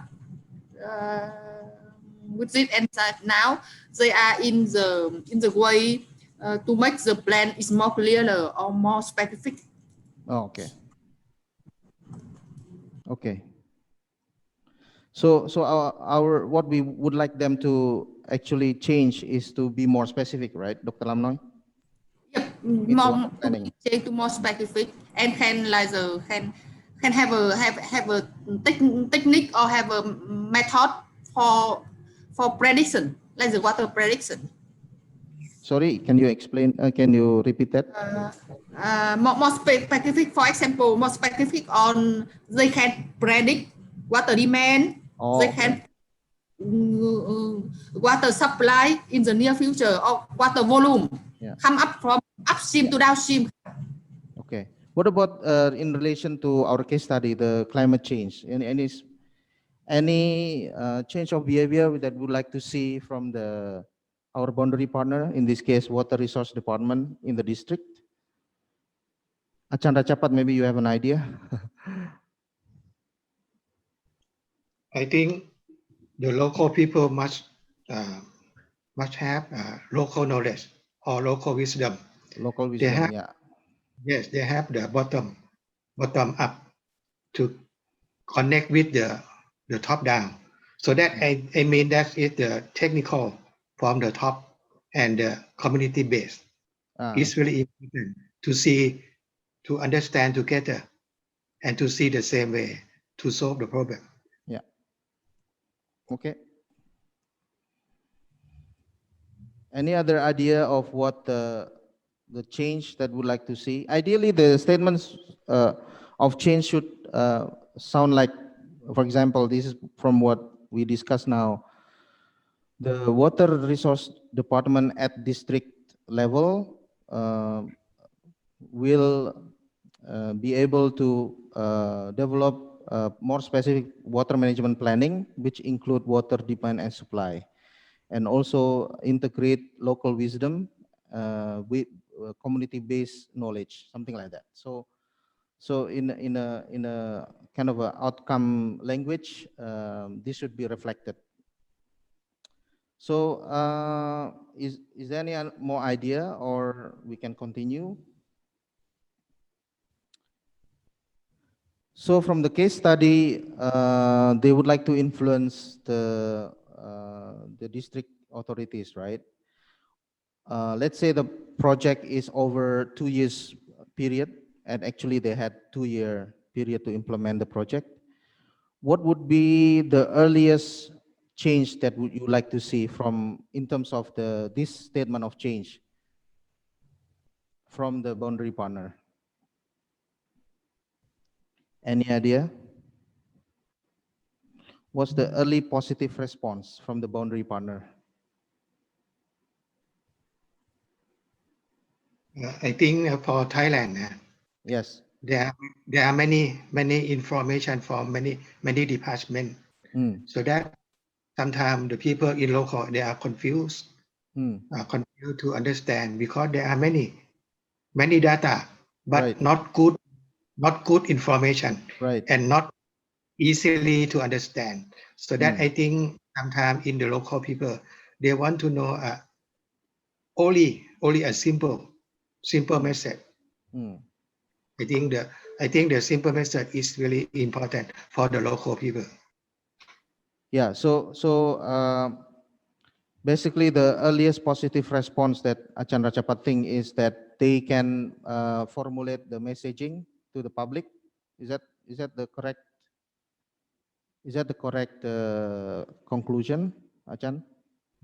Yes, must be share the knowledge from the local and share between the top and Oh, the okay. So basically, maybe the water department, resource department, yes. is connecting with the local community, right? To Sometimes the government use the academic language. right, right. To understand local knowledge. So, so let's say the project is within 2 years. Within the first 6 months after we engage with the water resource department, they see the benefit of linking with the local communities, let's say, to understand more about the local issue and the local knowledge. That would be the earliest positive response that we can expect from them. And this should relate with the general statement of change, the outcomes that we would like to see. What about after, let's say, 1 year, we engage with the water resource department? What would we would like to see from them? Any idea?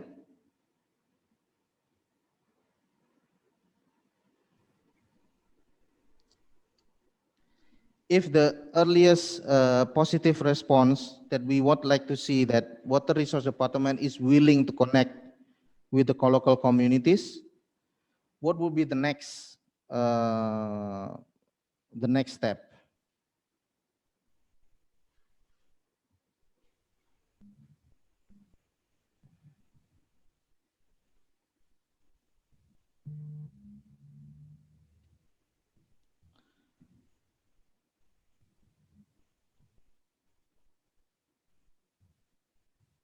Any idea?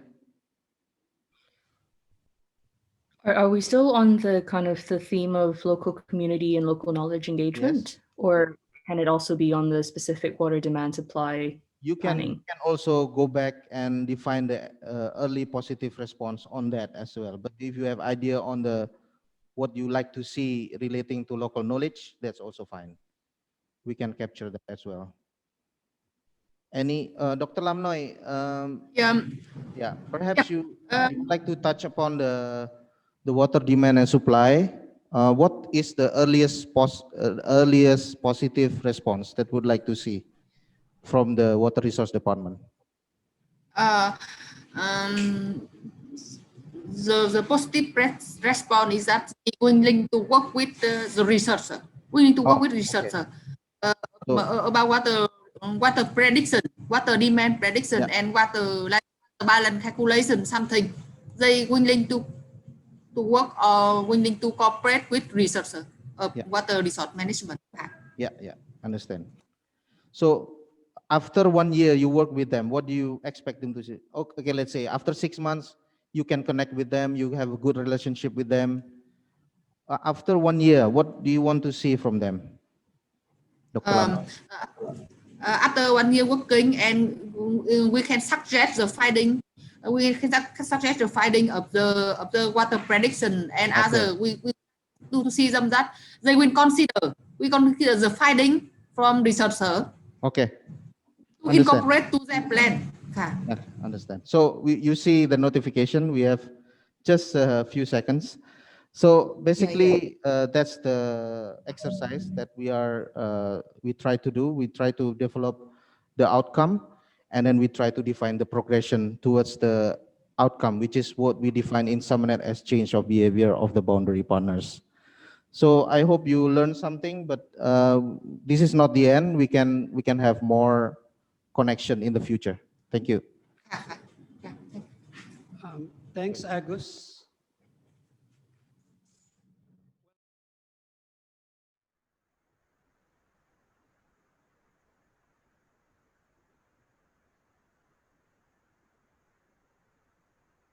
I hope you have had a fruitful discussion in your breakout rooms. And although maybe you were not able to finish the exercise, I hope you get an idea on how to design the progress markers, because the progress markers will help you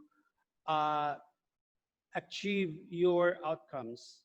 So if it's still not clear to you, it's fine. And if you need help from us, we can definitely help you later. So if you have your progress markers and if you want to discuss with us whether they're okay, if you want us to comment, please do so. And then we will reflect on this exercise during the Q&A. And also, if you have further questions to ask, you can do so at the Q&A. Now, shall we proceed to the next activity, which is helping you develop your monitoring plan. So this activity will be facilitated by Natalia Biskupska, who is a program manager here at SEI. So Natalia. Hello. Thanks for giving me the mic again. Yeah, so as Albert said, this next activity, so as part of SUMERNET, the SUMERNET program and your projects, you'll have to develop some sort of MEL, monitoring, evaluation and learning plan. So through this exercise, we just want to help the group kind of brainstorm different strategies that we can use to monitor different things.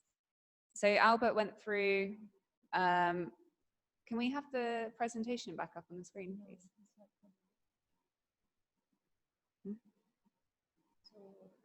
No, not me.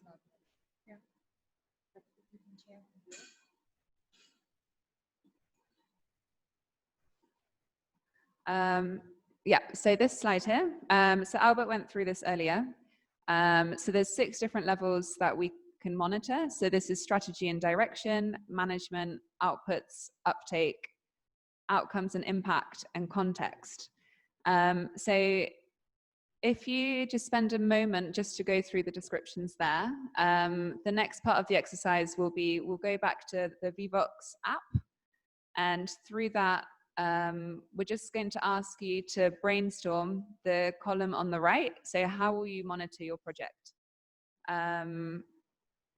So just different options that you can take, just to help the group in the later stages. When they're actually developing their plans, they'll be able to know the kind of different options that are available.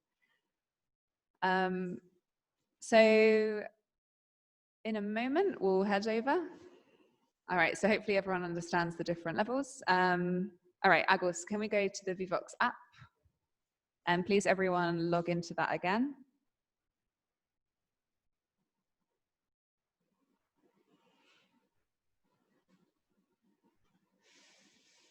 Okay, so the first question, how can you monitor the strategy and direction of your project? So just a reminder, strategy and direction is the basic plan the research project or program is following in order to reach its intended goal.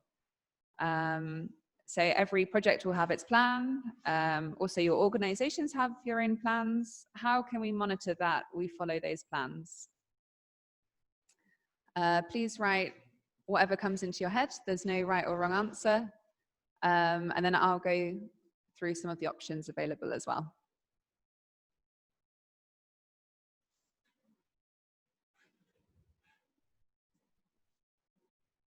Has everyone been able to log into the app again?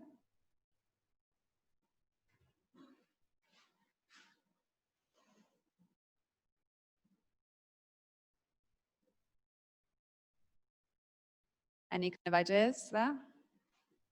I'll give about a minute.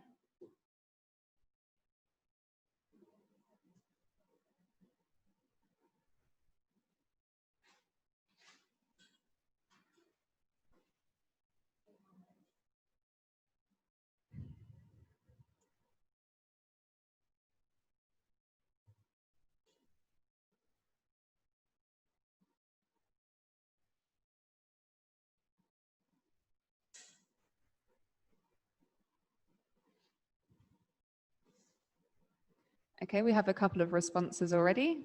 A couple more seconds, and then we'll have a look at what was written, and I'll give some other pointers. All right, Agus, let's have a look. Okay, so there's 2 things here. Monitor project activities and outputs. Oh, there's even more now. See all the plans and the projects are going well and reach the goals. schedule coordination and monitoring meetings with project teams. Yep. And we can monitor by activities. So yeah, all of these are good.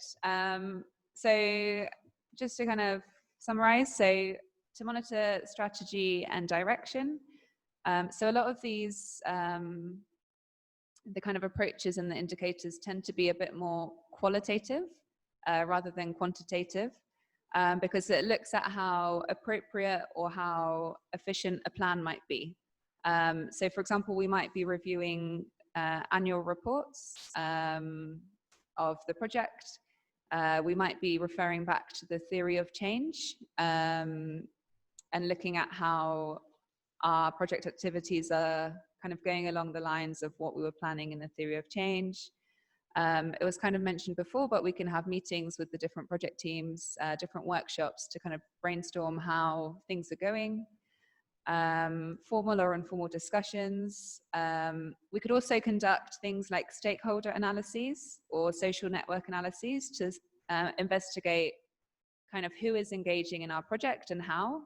So then we can assess back to how that links back to our strategy and direction. So things we'd monitor for are things like the implementation of the key strategies that we list in our project. We can document different changes that we have in our strategy, and to the extent that it's responsive to the changes that we see in the project context. So moving on to the next component, which is management. Again, over to you. How can we monitor the management part of a project? So just to recap, management are the systems and processes the project has in place to ensure that the overall strategy is carried out and that high quality policy research is produced. So it links partly to the first component. But yeah, over to you. Any suggestions of how to monitor this?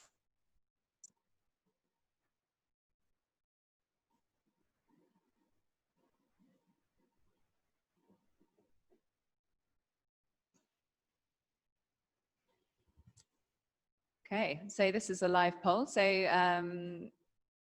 someone put results framework. Yep. If the activities are going in line with the work plan and time frame. Yep. Outputs, results are matched with the time frame. Yep, great. All of these are great suggestions.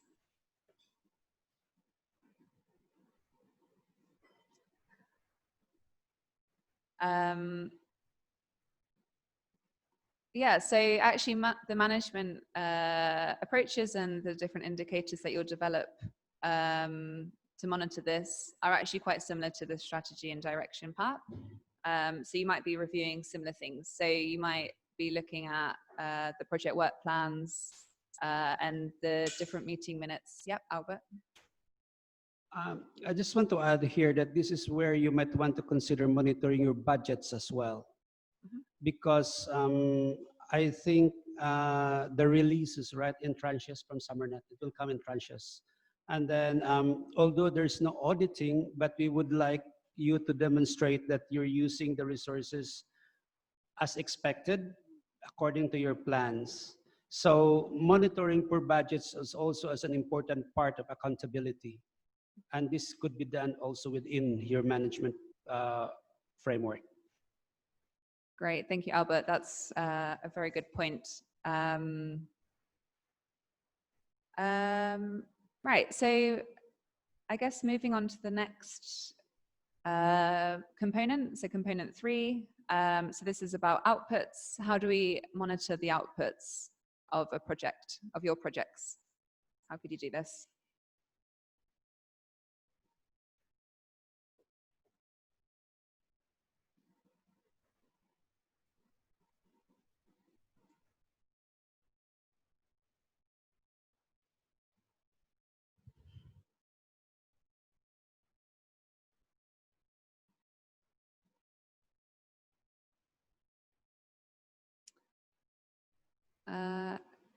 M&E framework, yeah. By output indicators.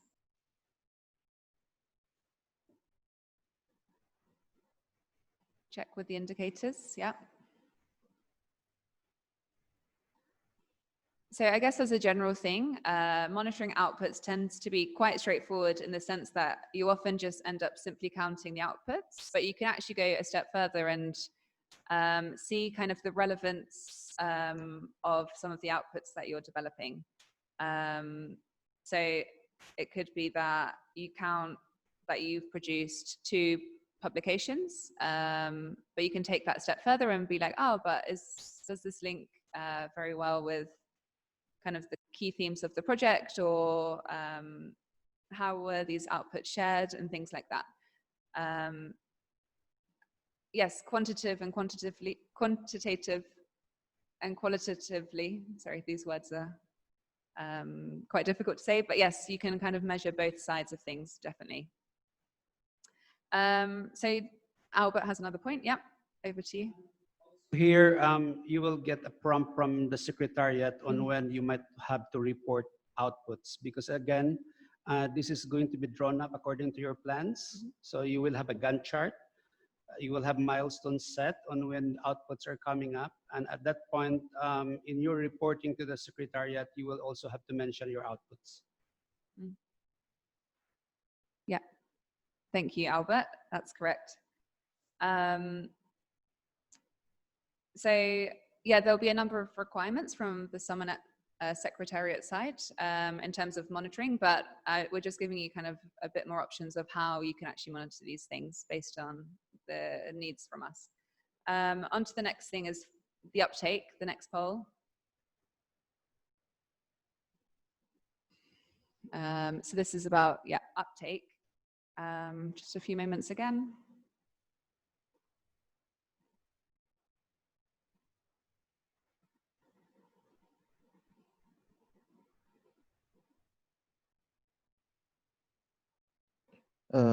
Natalia, maybe you can explain what is uptake. Oh yeah, sorry, of course, that's what I was doing before. So uptake are direct responses to the research projects. So for example, if the research is mentioned in some sort of policy paper or on someone's website and shared on there, things like that, where people actually take the research that you've done and use it somehow.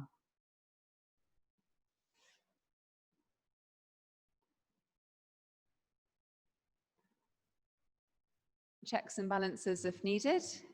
Yeah. Number of citations and mentions in the government documents. Yep, that's a good one.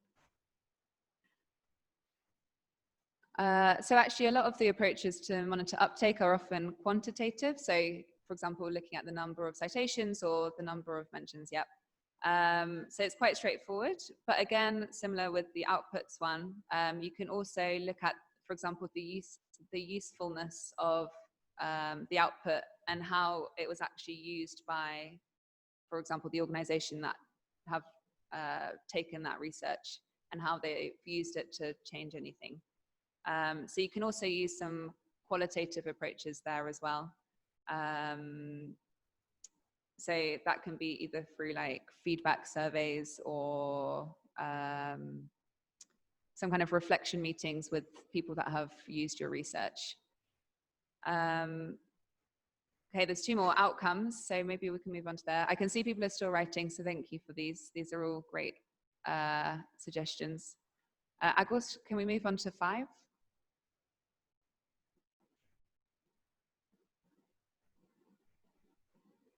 Okay, outcomes. So a recap, outcomes and impacts. So these are changes in behavior, knowledge, policies, capacities, or practices that the research has contributed to. So this can be either directly or indirectly. Any kind of ideas there?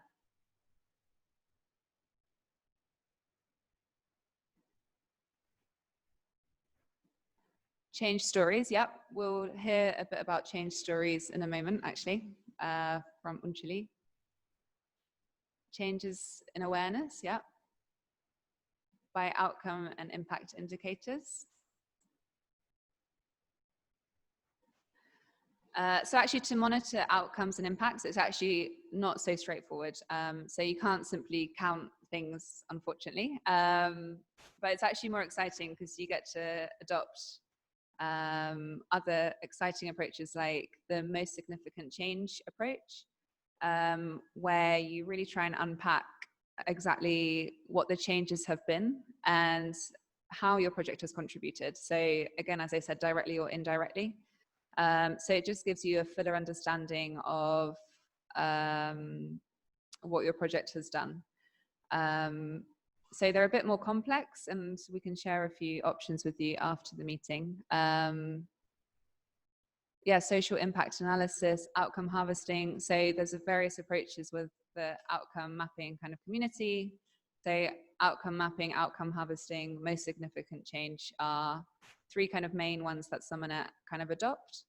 And we've heard some already about that a bit already, and we'll hear more as well later.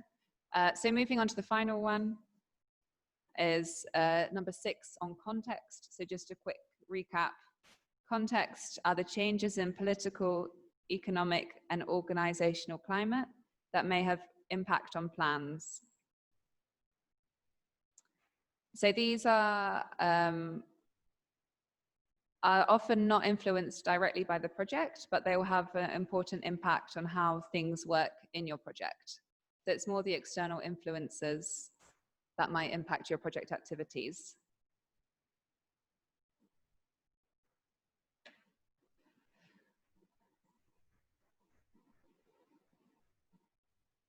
Mm-hmm. Any ideas?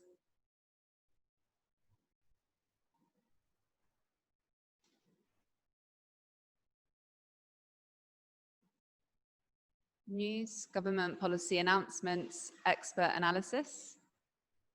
Yeah.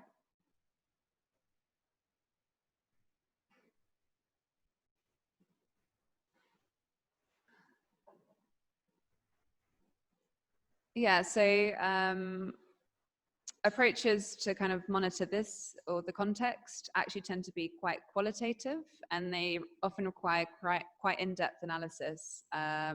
So looking at different maybe policy analyses and stakeholder analyses.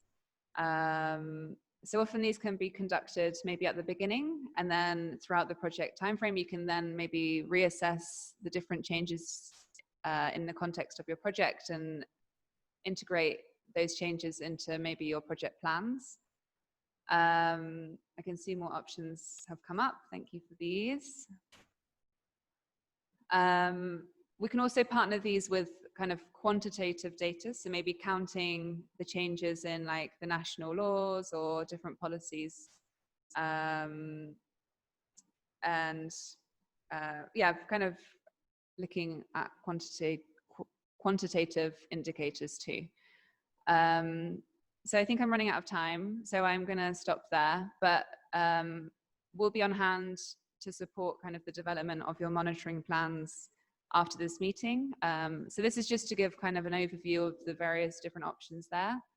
There's a number of publications and resources that we can share after this, which have a lot of these kind of this information in there, and that might help guide you as well.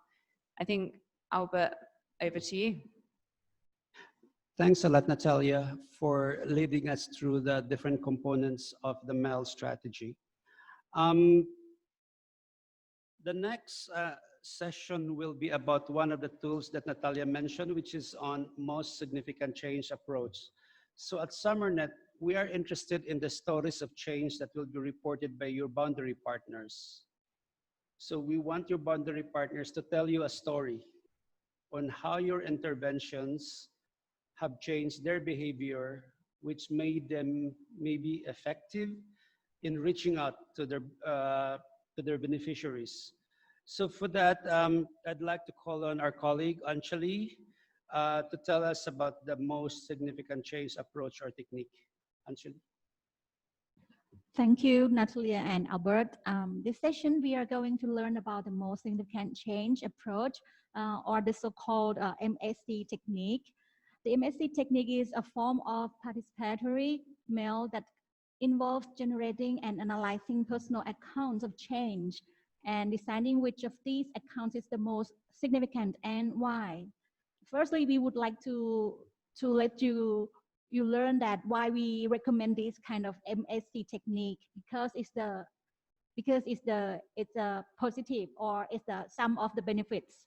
For example, it is the effective tool for identifying behavioral change. It also a good means in identifying unexpected change, and it can help you in clearly identify the values in an organization, to which of those values is the most important. And of course, it doesn't need professional skills if compared to any other monitoring approaches that Agus and Natalia and also Albert mentioned earlier. Meaning here is it is very easy to communicate across the cultures, and there is no need to explain what an indicator is, and everyone can tell the stories about the events that they like and how they think it were important for them. Very special one is because these tools, it will really help your team and to build your staff capacity in analyzing data and conceptualize the impact.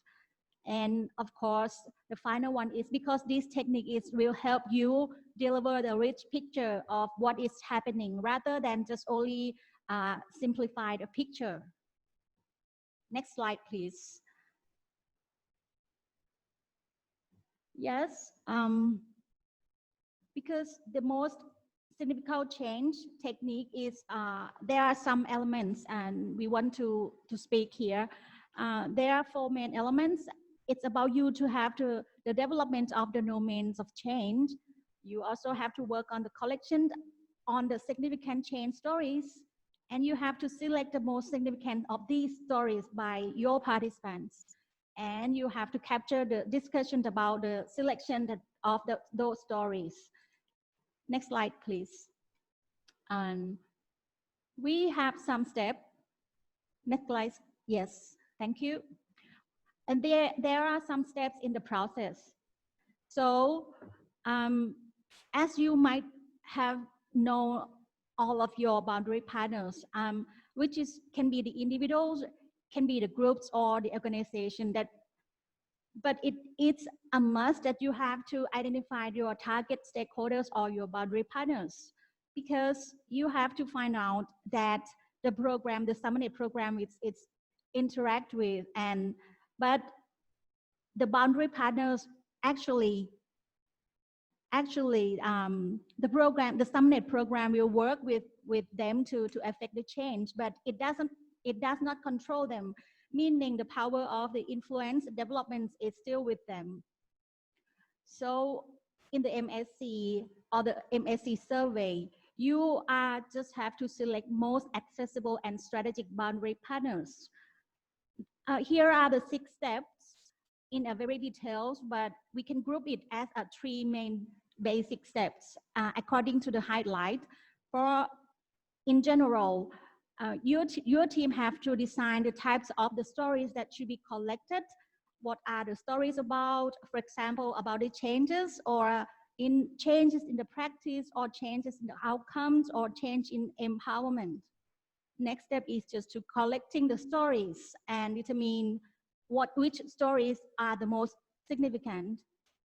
The last one is also about to share the stories and the discussion of values with the stakeholders and your contributors, so that learning happens about what is valued. Remember, the MSC is not just about the collecting and reporting stories, but it's about having process to learn from these stories. In particular, to learn about the similar or the differences in what different groups and in individuals value. Next slide, please. We have some of the most significant change key questions that we would like to share, and you can also ask these questions to the boundary partners. For example, you may ask the open-ended question to your boundary partners.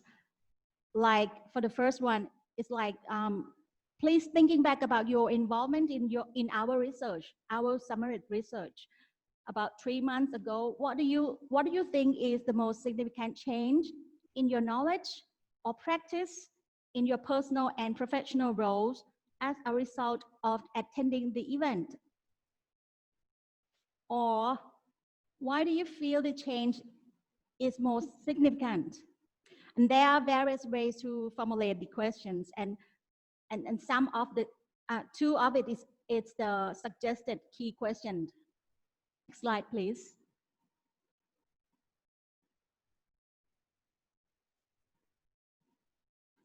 To be brief, right now you are viewing the example of our SUMERNET previous phase. If you have a look here, you will see the information. It's the example of the SUMERNET phase 3, and it is about a report submission from seven research.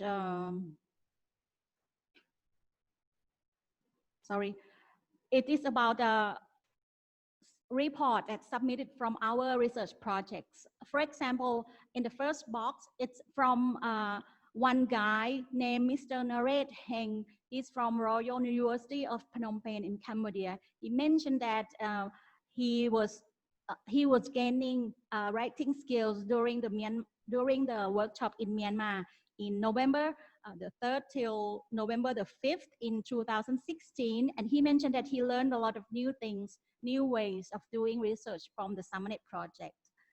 The other example, it might be even longer about the stories.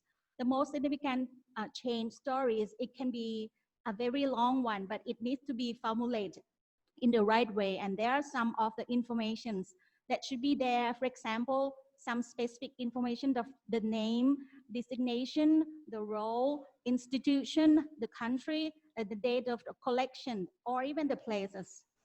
So these are all the information that required to be collected. And the way to verify all of the stories is very simple. You and your team just have to share the draft stories to the respective respondent and request their check or their confirmation whether the story that you have drawn, it just reflects correctly on their actual feeling.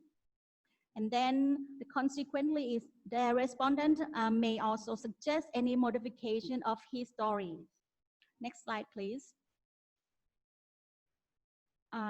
So we come at the last slide. This one is also many of the most significant change stories of the SUMERNET phase 3. But it's just, we cut it short here just to show you about like how they reflect their significant change from the research partner. For example, from Vietnam, there are the names and mentioned about the most significant change is just from what they earn and what they gain from the workshops. From Philippines and from Cambodia. Actually, we have the template and we will be able to share it with you if you would like to have it. We have the SUMERNET project, we have provide the guidance along with the template, and we will be able to share with you all very soon after these trainings. Thank you. Thanks, Anjali. So to summarize, you will use your MSc, the MSc approach to collect your outcomes. So what happens is that when you do that, you might have a number of stories, right? And then you might say, for example, if you have 5 boundary partners that could potentially lead to 5 stories. So you have to go through the stories and might have to decide, okay, if they are similar, then you might have to synthesize all of the stories. If not, then you have to select which among the stories that you have collected best represent the change that you had actually imagined to happen at that particular period of monitoring. So to do this, you have to go back to your outcome challenge. So that's why it's important to really set out your outcome challenge, because that becomes your outcome objective. The outcome challenge is the statement of what you want to happen due to your project. And then in your outcome challenge, you're going to monitor that using the progress markers, which is expect to see, like to see, love to see. So you have to set out a statement on each of the gradations of progress. So for example, at the expect to see, okay, what do you want to happen? So if you have a 1-year project, what do you want to happen the first 3 months? What do you expect to happen after 6 months? And what do you love to happen after, towards the end of the project? And then you have to report MSC. So you have to use MSC twice in your project, at midterm monitoring and at the final monitoring. And then at your final monitoring, we hope that you can actually demonstrate that some of the stories during your first monitoring, which is your midterm, have evolved, have progressed towards deeper change. So for example, if during your midterm monitoring, your stories are more or less like like to see or expect to see. So in other words, they're still at the beginning of the progress you're hoping. And then towards the end, you already have something towards very close to love to see. And then you have to discuss, okay, what happened in your intervention that you were able to achieve those deeper outcomes. If you haven't achieved a deeper outcome, so for example, between your midterm and final monitoring, you're still at the expect to see or like to see stage, you explain. So we're not expecting you to produce miracles to get to your lab to see progress, but we want to see how you implement your project, what are the dynamics that you have encountered, what's happening with your contacts, and then you have a conversation with us, and then you tell us what happened in your project implementation, and then we can all learn from your experience. So that's the reason why we have adapted the most significant change technique, because it's based on telling stories. And then out of the stories, we'll learn from the outcomes of our intervention. Thank you. So the next part is the Q&A. Do you have reflections or questions? Are things still unclear? Is there anything that you want to be clarified now? Is there anything that you want to ask about MEL? You can also ask about, like, okay, there's one from, can you ask Agus, what is the question? Achan Puchamon, you can speak up. Sure. This is all great to hear. So thank you very much to all the speakers for really clear presentations. I had a question about the MSc. Sorry, Dr. And whether... Puchamon, can you please wait a minute? We have some. Oh, sure. We have some errors. We cannot really hear you well. Okay, Please sure. hold on a minute.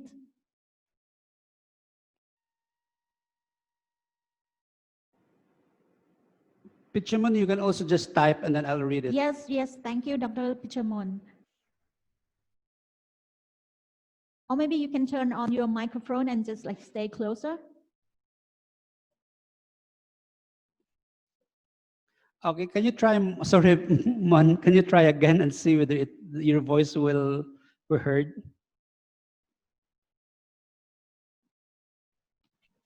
I just finished very typing. Good, very good. Oh, yeah. What's your question?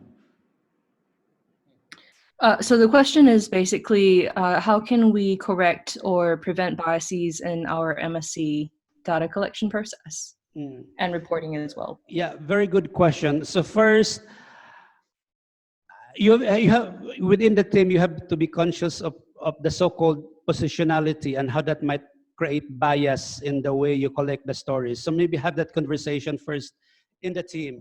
Second is that's the reason also why it's not a one-way communication. That's why it's a story being told. So there you have a standard template of question you ask at that point in monitoring, which you will ask to all the different boundary partners. So it's the same question that you agree in the team, you will ask for that point. So if this is a midterm monitoring, the template of question that Anjali just showed earlier, you asked that to the same boundary partners, and the answers will come back, the stories will come back to you.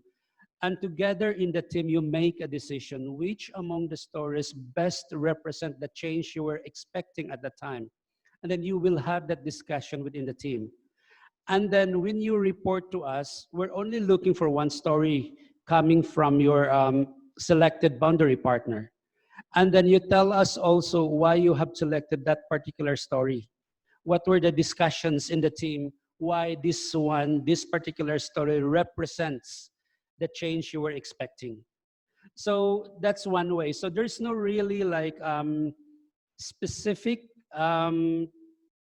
recommendations on how to deal with biases, except first having a recognition in the team on what would be the potential biases and address them.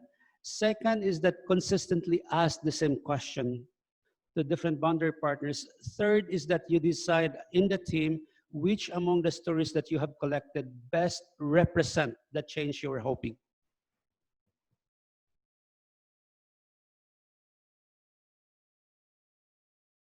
Thanks very much for that. Any other questions or clarifications?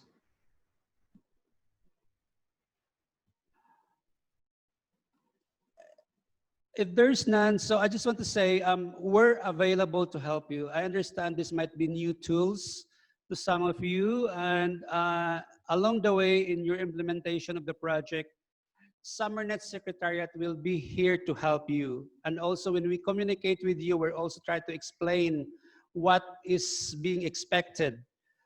And we'll also create the repository in the website, Agus, right? On these references, on these materials that we're using. Yeah, so we are still exploring the possibility of that, but it would be good. I agree, it would be good to have one place which all the partners can refer for this monitoring, evaluation, and learning. Good. So since we're nearly finished with time, so can I invite Agus to wrap up and maybe discuss the next steps? Thank you, Albert. So just to recap, today we learn about why we need MEL in our projects. And we also learn together on how to think and develop the project's pathway to impact. So I hope you already have at least in your mind on how to construct the pathway to impact, how to describe how your project will achieve the impact. We also learn about how to define outcomes and achieve them. And by what we mean by outcomes in SUMERNET is change of behavior, change of relationship, or attitude of our boundary partners. Also, we learn about how to monitor the progress towards achieving outcomes and use a monitoring tool which we feel that it's suitable for monitoring change of behavior in our project, but also is a means for learning in your project. So our next steps would be, as Albert mentioned, maybe you can go back if you already develop, some of you may already develop the monitoring framework. Maybe based on your learning today, you can go back and review. For those of you who haven't developed monitoring framework or haven't finalized a monitoring framework, maybe you can plan to have a look on based on your understanding today, and you can apply what you have learned today in your project context. You can also deepen your understanding on through further resources, which we will share through the final slide in our presentation. But you can also search to other resources on basically on outcome mapping, on theory of change, on boundary partners, for example. And as Albert mentioned, we as Secretariat is here to support you. So if you would like to consult, let's say you develop the monitoring framework and your plan, and you have, let's say you develop already theory of change, your pathway to impact, and you would like to consult with us, we are open. You just need to reach out and then just contact me, and we can set up one-on-one meeting in the next few months. If you are finalizing your plan or your monitoring framework, then that's a good time actually to reach out to us, and to we can discuss about your plan. So I think I will give this to Albert. If there's any question, final question about this next step, please feel free to do so. Thanks, Agus. So the important part is that please always get in touch if there are anything still that is confusing, or if you just want to have clarifications, or if you just want us to look at your monitoring framework, please get in touch with the Secretariat. With that, yeah, we have a short survey in B-Box to evaluate this training, so please fill in. Give us your comments. Give us, since the training is what monitoring, evaluation, and learning. So if through the survey, you can also help us evaluate how we did in the training, and it can also help improve us. So please go to BVox and fill in the survey. Just being flashed with you online are the resources that's available. So again, much of the presentation that I had earlier was based on the Research Excellence Framework Impact Toolkit, which is available online. And then I mentioned about the outcome mapping community, so a few publications also at ODI, better evaluation. In the future, we'll have all this linked to the SUMERNET website. With that, I'd like to thank my co-facilitators, Anjali, Agus, Natalia, and Cade, who is producing this, as well as Leonie, who just who led this project. Thank you. And Leonie will have, we'll hear some last words from Leonie. Thank you.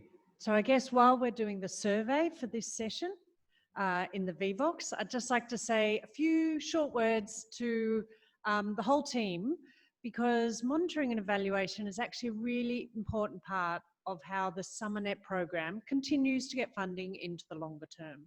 So whilst your project, it's important for you, it's really important that we start to share these stories and results, and we can look at and investigate how we're making change. And this is not so that we can tick a box. This is more about so that we can actually make a difference on the issues around water insecurity across the Mekong. Particularly as this raft of projects is all focused on marginalised groups, issues around gender, conflict, human rights. I'm sure you've all been noticing, but these are critical issues that are flaring up at this point, particularly in Bangkok, but I know there are other areas across the region as well that are feeling the concerns and the crises in an acute way at this moment. So our research has these long-term implications, and we want to make sure that we can document this so we can learn from it, and next time perhaps do more or do something different. Let's make them as effective and efficient as possible.